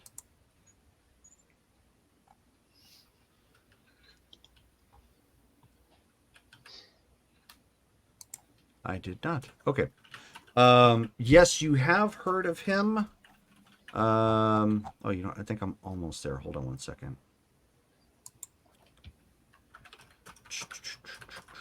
He is a Toreador. Here we go. He is a Toreador of Paris, France, and he has been within the court of Francois Villon since the mid 1430s. Oh, wow. His official title is the assistant to the deputy minister for Elysium and fellow and of the fellow chamber. Whatever that means. Actually, you would know what it is, and it's a mocking title that they've given him. Oh. Does he know that it's a mocking title? Yes. Okay. Unfortunately, he is, especially in your circles, he is a very well-known Toreador of ill repute because he failed in a specific he failed in a specific task, and he has never been able to. He's never been allowed to live it down since. Oh, And this Sophie was feels- centuries ago. God. This is probably what Sophie's going to look like in 300 years. So you're going to be the deputy minister of Elysium for basically the latrine. Well, That's what they mean by the chamber. Chamber, yeah. well, What I mean is, Sophie understands what it is to be looked down on by your clanmates There you go. for So, honest so accidents. what you're saying in so many and rolls words of the is dice. sympathy drips from Sophie's eyes. She's like, "Mi familia." And being what she is, or having the history that she does, she would also want, as she would try to be very careful to not catch the same stain. So anyway, but she will be very polite and stand up and greet them and give them a handshake, and introduce herself. Okay. And he is very formal. Rather than shake your hand, he turns your hand, to the top and gently places a kiss on top. And he says, And "It is lovely to meet you, Baron. This is the first time I have left Paris in quite some time. I am looking forward to tomorrow's events. And if I may be so bold, could I perhaps steal some time of yours over the next evening or two?" I'm sure we can make that happen. May I inquire as to the purpose of this interlude? We are terrible at the schedule. You see, my child, he does not like to fly, so we were forced to take the train. And the train operates not quite as efficiently as the plane. And we showed up, and we apparently are quite early. It is by happenstance only. I apologize for any inconvenience. I'm sure we can help get you sorted out for your trip home. In the meantime, welcome to Ashland. I hope that it exceeds your expectations. I hope so too. I have heard many things about this fine city, this Villable d'Argent, as you might say. Does Sophie speak any French? Only musical terms. Okay, so yeah, go flies right over your head. That's fine. Yeah. Boy, Henri's going to have a. Oh yeah, Henri's gonna Right? love He's this. like, oh, the I French was one! thinking that. I hope the salon is on Friday. It will be. So that Henri can enjoy this. Nice.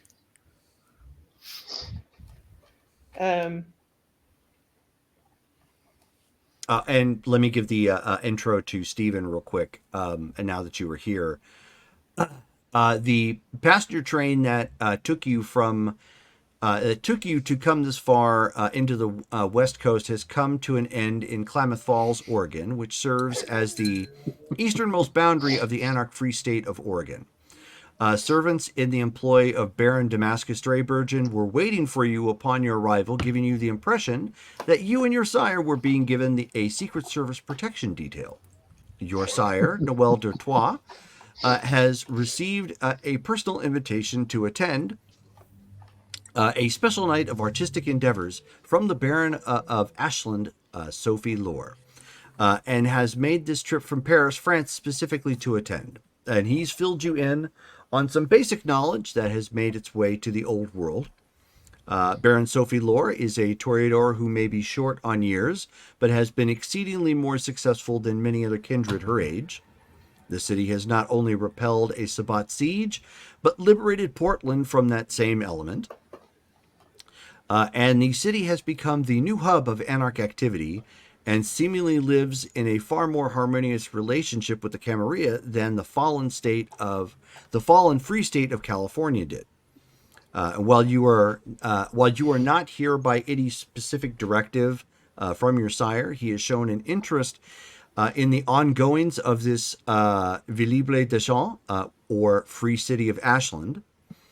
And while he has not made any sort of request from you, obtaining information about the city and what makes it tick might go a long way to gaining more favor with your sire. And of course, here we are. There we are. So he says, may I be so bold as to inquire why you invited one such as I to such events? Not that I wish to belittle such a thing. It just does not happen often. Well, you see, your fine tastes have become well known, and I thought that such an invitation would be right up your alley. True. Auspex check. Go ahead. Truth or not. Sophie, charisma and subterfuge. Difficulty 6. Auspex check obviously is was it perception and empathy? And empathy. Yep. Difficulty 8. Yep. You said difficulty 6 for me? Yeah. /MM 4 space 8. 1 success. 3. Ooh, poker face. Okay. And so he smiles. He smiles politely. Obviously, Thomas, you don't detect anything outside of the flowery words in which she is providing. And he says, well, I thank you nonetheless, and it is appreciated that you have invited again one such as I from Paris. And I do look forward to everything that you offer for the evening. Jerome, does Mr. D'Artois have the same fashion sense or like style sense? Oh, yeah. Okay. Oh, yeah. So based on their appearance, I could probably infer the kind of art that they might particularly appreciate. That is a great question. Why don't you give me a wits and insight check? Insight. What's insight? Insight should be on there, right? I think that's 3rd edition. That's Street Fighter. Doggone it. No, whoops. Well, there used to be an insight for Toreadors. Probably empathy then, maybe? Empathy? No. Because that's emotional damage. He really wants me to use that. Give me a wits and investigations check. I'm not good at investigation. Well, you should get good at investigation. You should pick up insight. Right. Get good. GITGUD. Okay, I'm going to spend a will on this for one. Wise. Okay, so investigation and wits, you said? Investigation and wits. What's the difficulty? 6. Again?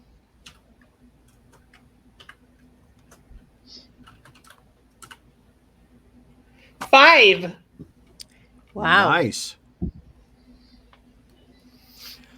So he is your typical Toreador, especially from the old world. So most things classical will probably appease him. Okay. Very appreciative of the older, finer things from his era. Okay, so fairly traditional. Yes. Traditional, classical, that sort. Okay, great. Right up your alley. Great. So then she has confidence that she can sell that that statement at this point. that she will be able to find certain Sure. aesthetic that Sure. he would. Okay, just making sure. And he says, if you do not mind me being too forward again, perhaps Tomas, he could sing, regale you with his voice. At the Oh, event, of course. We would be honored. We would be honored if any of our esteemed guests should wish to offer their own talents. Excellent, excellent. What style do you sing, Mr. Thomas? Let's see here. Something like Absence Makes the Heart Grow Fonder by Gillespie, The Bird in the Gilded Cage by Arthur Lamb, Crow Bells by George Sidney. All right. I very much look forward to partaking of your gifts. It would be a pleasure to entertain on your behalf.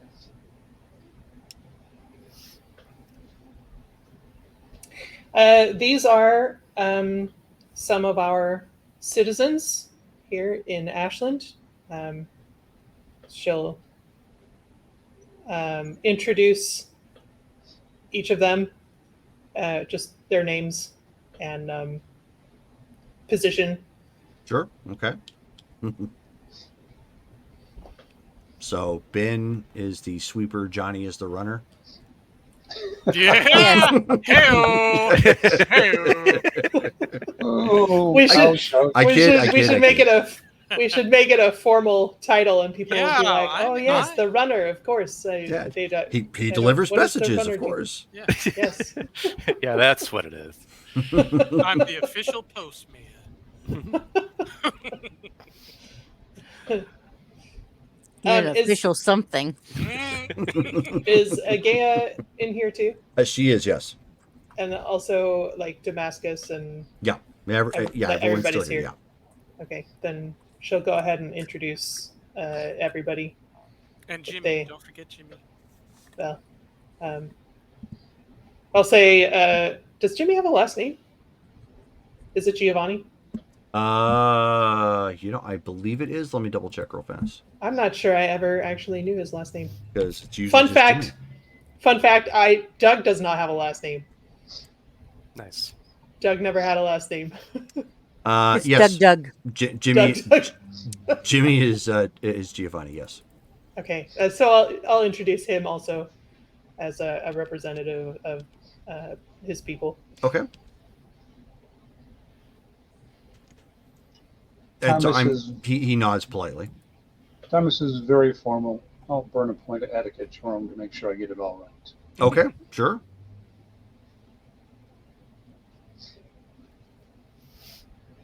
So then she'll invite them to have a seat, and then regale them or ask them to regale us with tales of their journey and of the goings on in their neck of the woods. Just kind of make small talk. But since we don't have visitors from across the pond very frequently, it would be especially interesting. Thomas would comment on the fact that American trains are poor imitations of European trains. So I have certainly heard that. It was You know, not there are- the type of travel he was accustomed to, and the prices that Amtrak wanted for a private rail car were absurd. There's just so much more space. Things are spread out. So our public transportation is certainly less refined. Yes, he was shocked and surprised and embarrassed that he had to travel with his sire under such conditions, and he may have to look into actually acquiring a rail car in order to properly accommodate his sire if he travels with them in the United States. So Noel, it's just like, oh, psh, it is fine. It's completely fine. Are you sure a plane ticket wouldn't be much more convenient? Thomas just kind of looks at you and goes, I would have to be true dead to be on a plane. Yeah, they're statistically speaking, they are the safest way to travel. Well, you could always take a bus. You have double Um, deckers?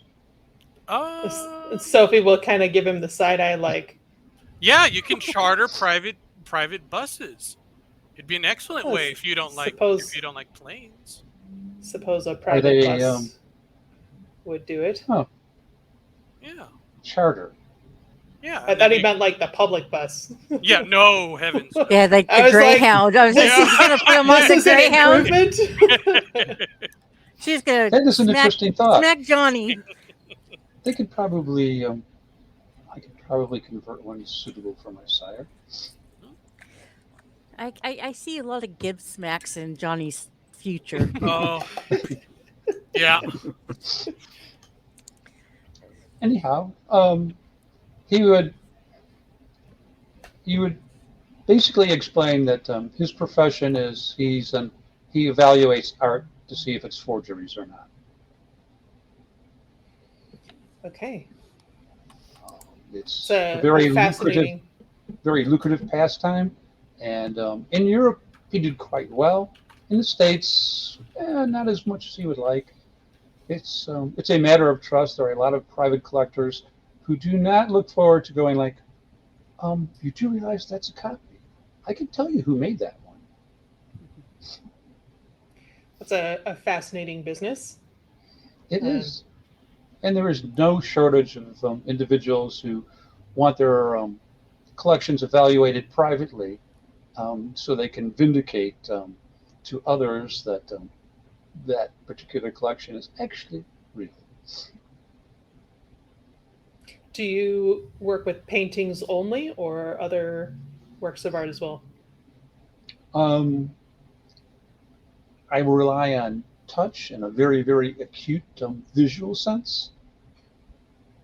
If I can touch it, such as the frame. You can't touch paintings, of course, but statues can be evaluated. Texture, weight, composition, oxidation levels. Fascinating. And it pays well. Anastasia finds this all so boring, but she's trying to keep a good face. He would be Johnny, the first one to admit that the work he does is not very emotionally stimulating. However, from a professional level, it is very demanding and, like you said, it pays well. And Sophie is like, wow, that sounds safer and more lucrative than just playing the violin. But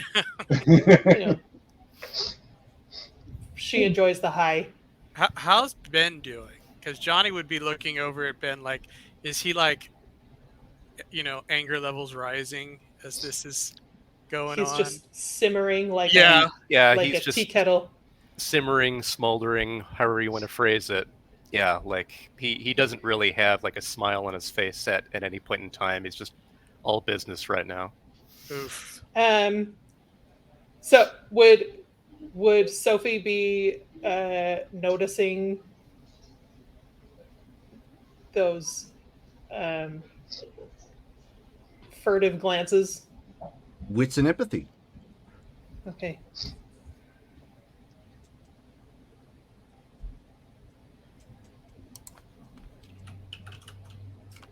Difficulty 6. Yup. Fail.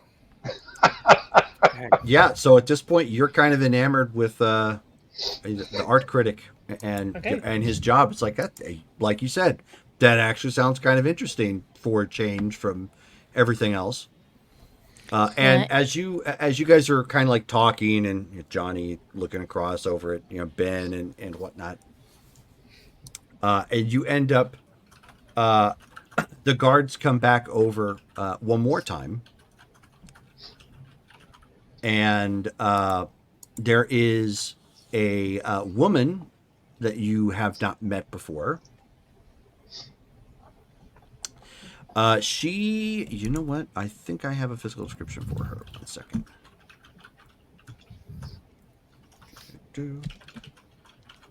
There we are.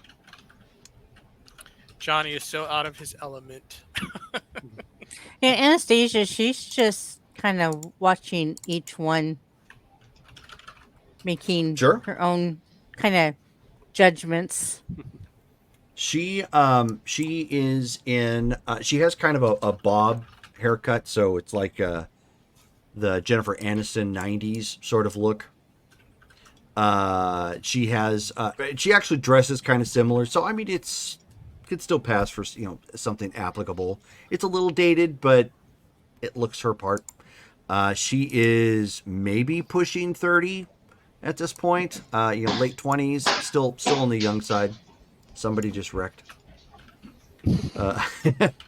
And she as she approaches the people who have been kind of designated the keepers of Elysia at this point in so many terms, just says there is a Helena beer line here to see you. He's not letting me put on his leash. To see me. Yes. I'm not sure if she was ever introduced to Sophie. She was not.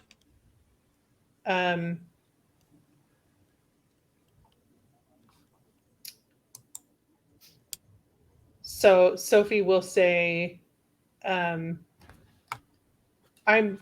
not familiar. Is she one of our guests? At that point, Agaya leans over and she says, "Oh, she's with Trudy." Oh, of course. I will. She'll stand up and say, "If you will excuse me for a moment," and she'll go to Helena. Okay, and they walk off. And she's like looks around and waits for Sophie to approach, and she says, "Sophie, right?" Yes. She's like, "Sorry, I don't I don't get out much and meet your kind all that often." So Agaya is currently occupied. I need her to come back with me. But I was also given a message to give to you. To let you know that and she kind of like looks around and sees like all the mixed company, and she says, your friends from up north are gonna be here soon and they're with you.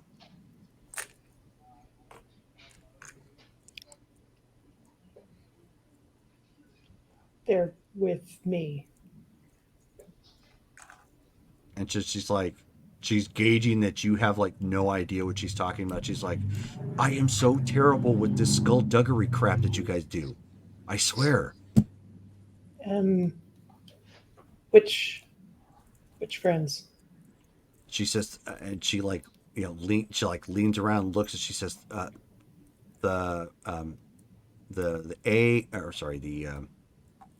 she's like, I'm not even with them anymore. Dang. Hold on a second. There we go. The AOAR. Because at this point, the AOAR. Because at this point, Sophie is thinking about the people coming, like the vampires coming from Portland. No, I get it. I mean, she in character doesn't get it. Right. She doesn't know any of that really. And so if Sophie were to say from Portland, then she would say yes, and that wouldn't be helpful.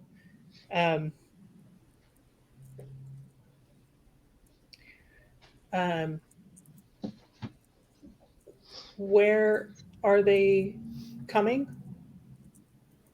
Where? From Portland?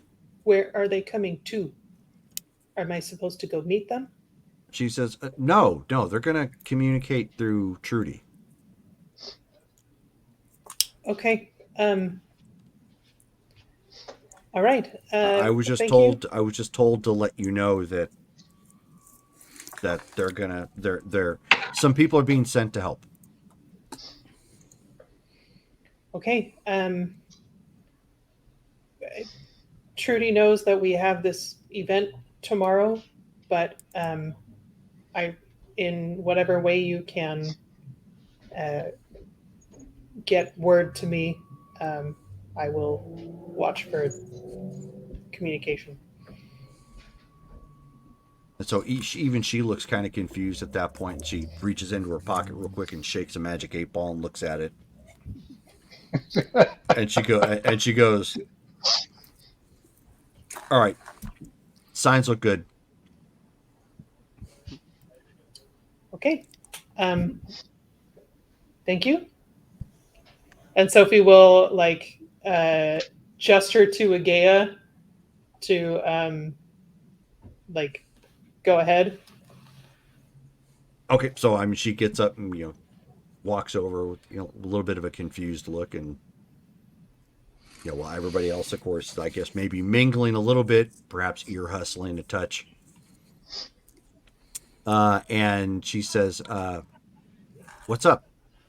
And so Helena's like, "Trudy needs you back at the ranch." She's like, "Oh, okay, cool. Later, Sophie." And Sophie will smile at her and nod and say, "Good work. Oh, Thanks for your help." No problem. Looking forward to getting back in action here soon. I'm sure there will be no shortage. And she's like, "Oh God, I hope not. So much fun." But hopefully not tomorrow.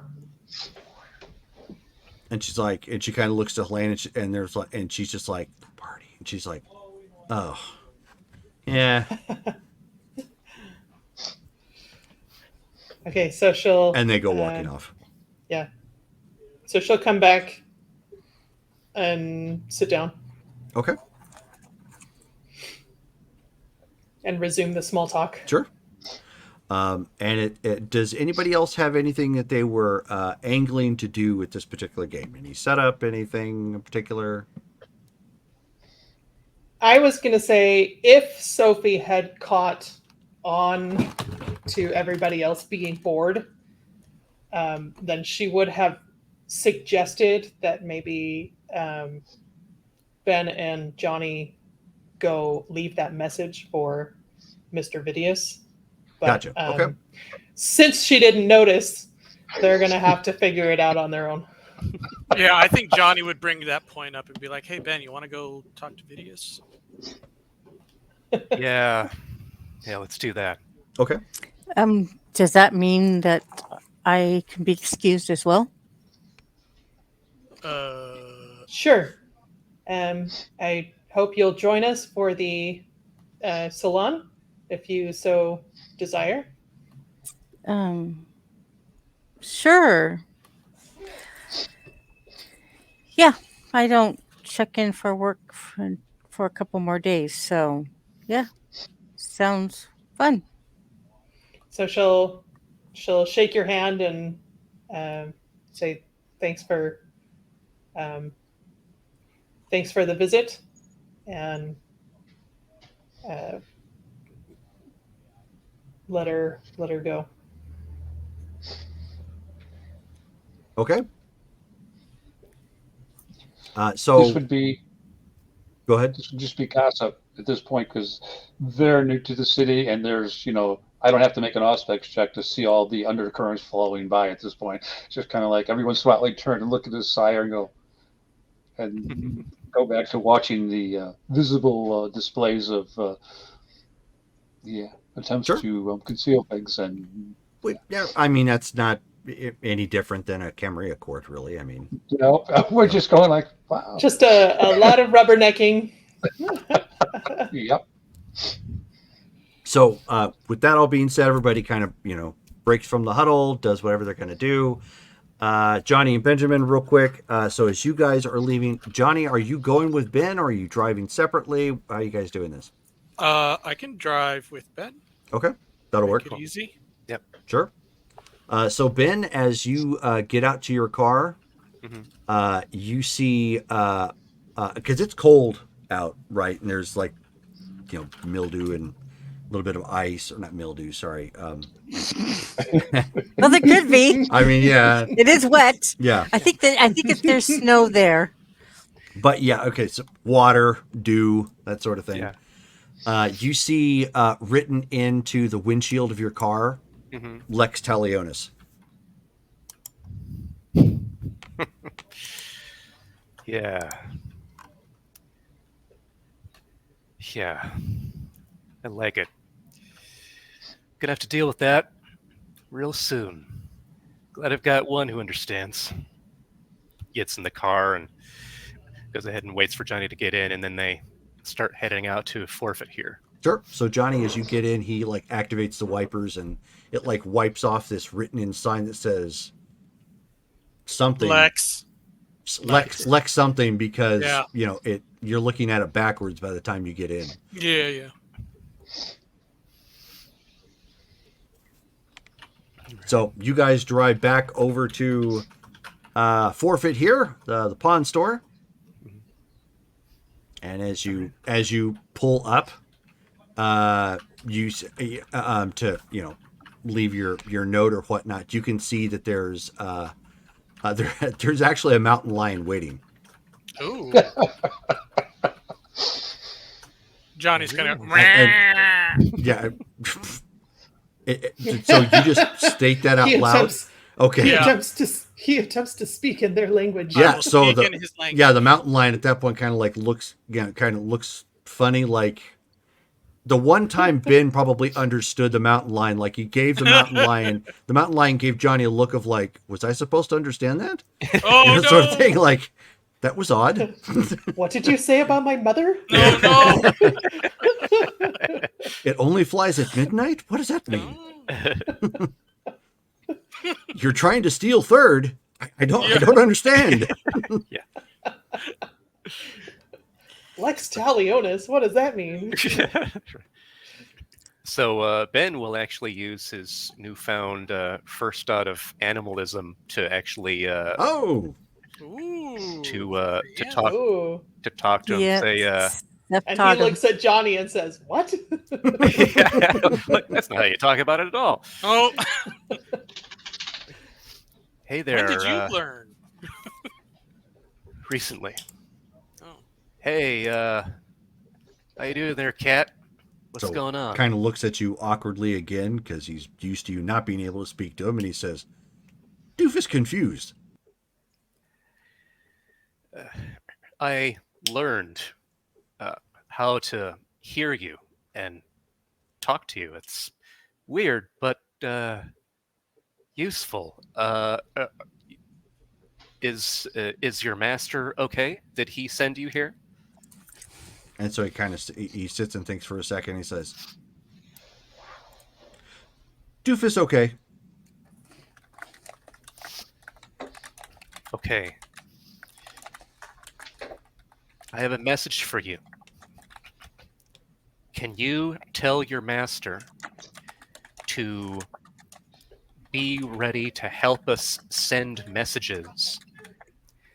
And can you also tell him to send some birds to look down south for werewolves? So, he tries to process that for a second. Doofus confused. What werewolf? Like a wolf with teeth on 4 paws, but very big, and they stand on their hind legs. And Doofus is like, "Oh, big angry wolf." Doofus no. Big angry wolf. Doofus no. Doofus send message? Yes, please. Oh, goody. Doofus get Migs and Pidge. Okay. I don't know what that is. Do you have animalism? No. Yeah. So, Oh no, I do have animalism. Okay. Yes, yeah. So that's all the more insulting. Now you know how to speak to him, and you just look at him and go, "Meh." So now he's like,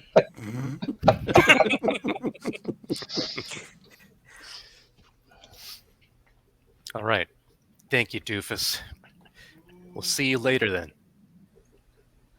And so he's like, he kind of looks and he says, "Doofus need paper thing?"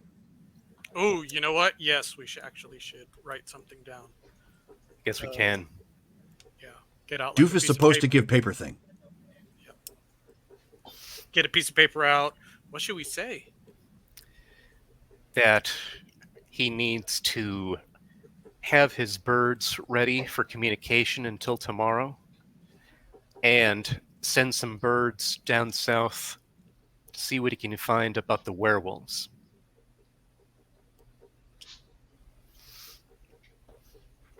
Yep, he'll fold it up and he will give it to Doofus. Okay, so he actually, Doofus doesn't have like a pack or anything. yeah, he does have Okay. he it has, it's like a modified harness, like you would normally attach a for a dog, like you normally attach like a leash to. charger. Yeah, but it has like a little pocket thing specifically built into it for this sort of purpose. Excellent. All right, put it in the mail slot. Okay. And so, Doofus like looks around real quick and kind of adjusts, making sure that, everything fits correctly. And he says, and so he looks and he says, is that all? Doofus ready? Doofus ready.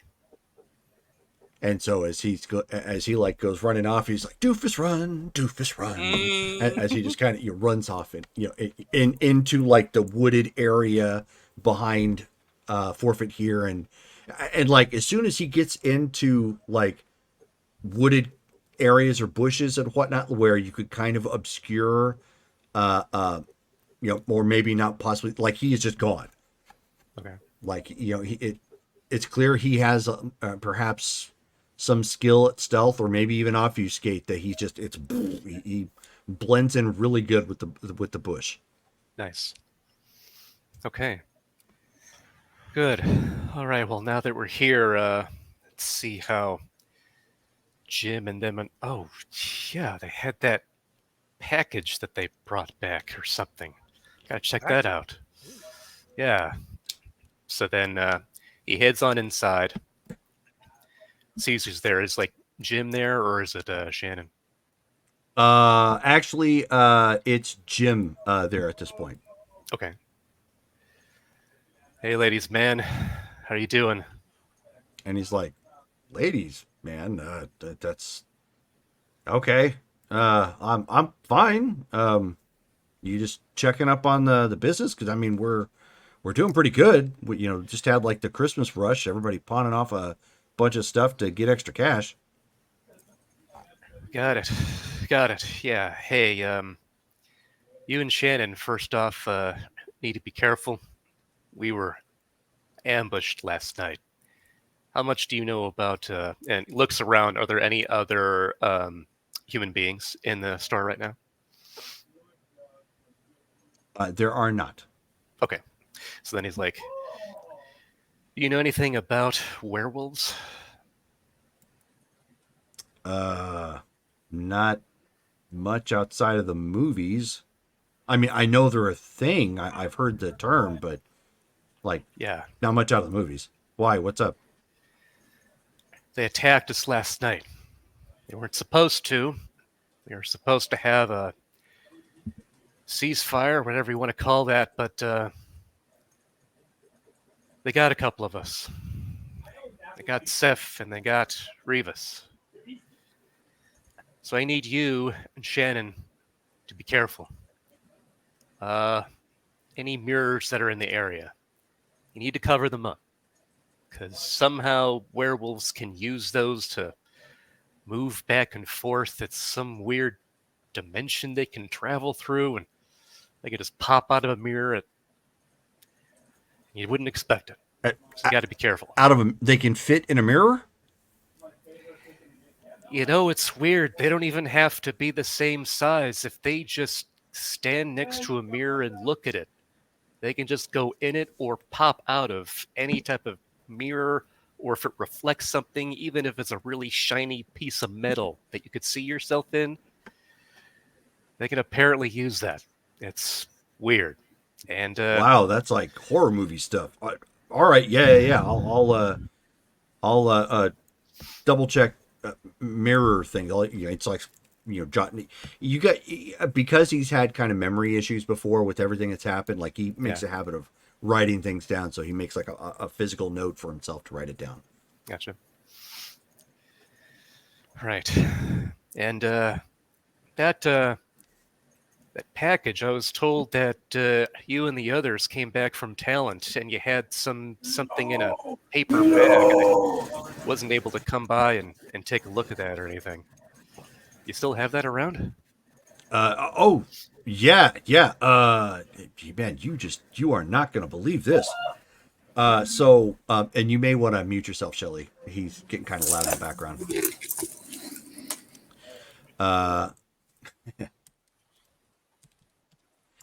He so he says, yeah, so we were like following up on some stuff with your friend Eamon up north from here. And yeah, you're never going to believe what Ryan managed to sniff out. So he pulls out like this really old, like beat up cardboard box. And in it are these, it's mostly white with like a little bit of red and a little bit of blue on the label. But the labels are really old and weathered.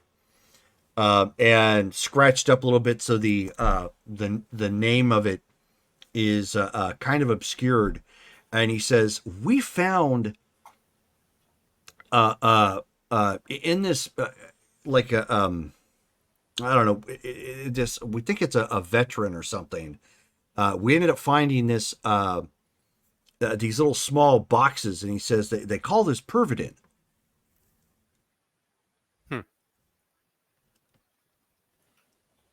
Okay. Well, what is this stuff? And he's like taking a look at it. 1 second, I'll give you the spelling because I know everybody's going to ask. How's it spelled? What's pervitive? Let's see. Pervidin. Okay. Pervidin. Ooh. Sounds like a pharmaceutical. Oh, it is. Oh dear. Okay. Oh boy. And so he says, so I did a quick Google search with that name, and I wasn't sure what to do with it, but boss, this is a German meth. Jeez. And where did you say you found this? It was in Medford, Methford. Right. But yeah, it was in. We were following up on a case that Jimmy gave us and led us to a house of some vet. I mean, I guess this kind of makes sense because he had some questionable vet items, if you follow my meaning. Like veterinarian or veteran? Like We're talking a veteran, right? Yeah, war veteran. Okay. So, you're not going to tell me this guy's a Nazi, are you? I think he was. Was he still there? Or, no. Like... We didn't find him. We ended up finding his house and his stash, I guess. Okay. Were you able to find out anything else about him from his stash or what he had there, other than like did he have swastikas and things like that, or what? Yeah, he had like it was packed away, like he didn't have it on display or anything, but he had like the legit uniform, he had some medals, and he had a flag. So wow. Either the guy knew somebody who fought in the war, or maybe he was a collector or something. We're still trying to get the rest of the details. Ryan was going to kind of suss that out. I mean, he seems to be really good about tracking this stuff down. I just wanted to let you know because, Pervidin is like, well, yeah. And with the the cartel in the area. I didn't know what you wanted to do with this. I didn't know if they were oddly connected or what. We don't have anything beyond that. This is just what we found. Right. All right. Yeah, we'll have to take a look into that. I haven't heard anything from Jacob. Contact with the cartel. But, yeah, with this stuff right now, keep it under wraps. I don't have a good place to put it. And, gosh, and you've already been touching it. Wonder if Sophie can use her spirit's touch power on that to see if it gives us anything. I take it you left all that Nazi paraphernalia at the place. You didn't take any of that with you. No, we brought that. Oh, oh, well, okay. Well, then we're definitely going to have her fondle that stuff and see what she can gather there. Well, I wasn't sure. That's like, I mean, I know this is, but isn't that kind of like, well, I mean, maybe it's not, but I wasn't sure if it was like illegal contraband or something, or we like needed to get rid of it. So we just packed it all up and brought it along. Okay. Yeah, good move. Good move, actually. I mean, it's evidence, something we can look into to see if this guy's actually bad news or just some old jerk we can just let die off. Yeah, okay. Well, good work, Jim. Appreciate that. Yeah, keep me posted. I know phones are down. Those should be back up at least a little bit by tomorrow. But in the meantime, I'm having Mr. Vidius, the guy with all the animals. He's going to be using his animals to get messages around if need be. If you need to send him something, you can leave a message in the back fire escape. He's not going to have like that mountain lion come in the store again, is he? I know it came by. I mean, he was pretty chill, but it was like a huge surprise, and I was not expecting him to pilfer the jerky. Oh, yeah. Right. You know, that's going to happen sometimes. It's going to be different animals, pigeons, rats. I'll try to let him know to just have the pigeons come by. Okay. Instead. Yeah. All right. But anyway, yeah. Also, you know, if you can, let me know if there's anything else. You haven't noticed anything else strange? Any weird customers coming in the past few nights? No. Nothing like that. Okay. All right. Oh no. Well, again, be careful. Make sure about those mirrors, and yeah, I'll let Mr. V know. Pigeons only when it comes to this place. Okay. Yeah. I mean, or as long as they don't come inside. I mean, I guess that's not a big deal. I'm just. Yeah. Sorry. Anyways, just voicing my concern and have some German meth. Great. Yeah, I'll hold on to this, see what we can do. And you know what?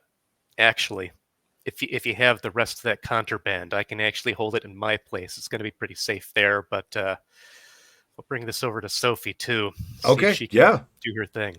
So he goes in the back to go get another box to bring the rest of it out.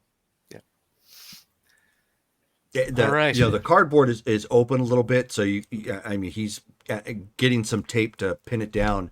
You actually see the way it's folded. You can see like the collar. It has the SS patch on it. Yeah. Okay. Great. Okay. Well, more monsters to deal with. Appreciate all the efforts, Jim.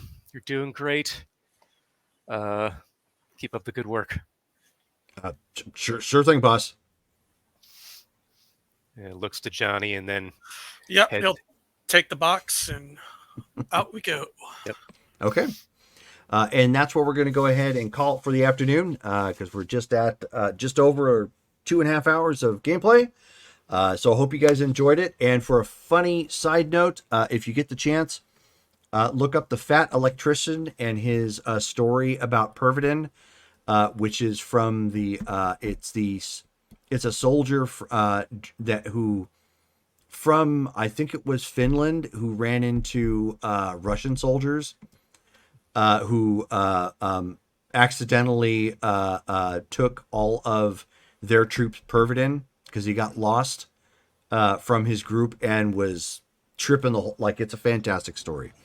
It's totally amazing. So he does a great job retelling it. So our next game coming up is going to be Ashland by Night this coming Friday, which will start at 7:30 p.m. Pacific Standard Time. And then next Saturday will be our Marvel Superheroes game, which starts at 6 p.m. Pacific Standard Time. So looking forward to playing that with everybody.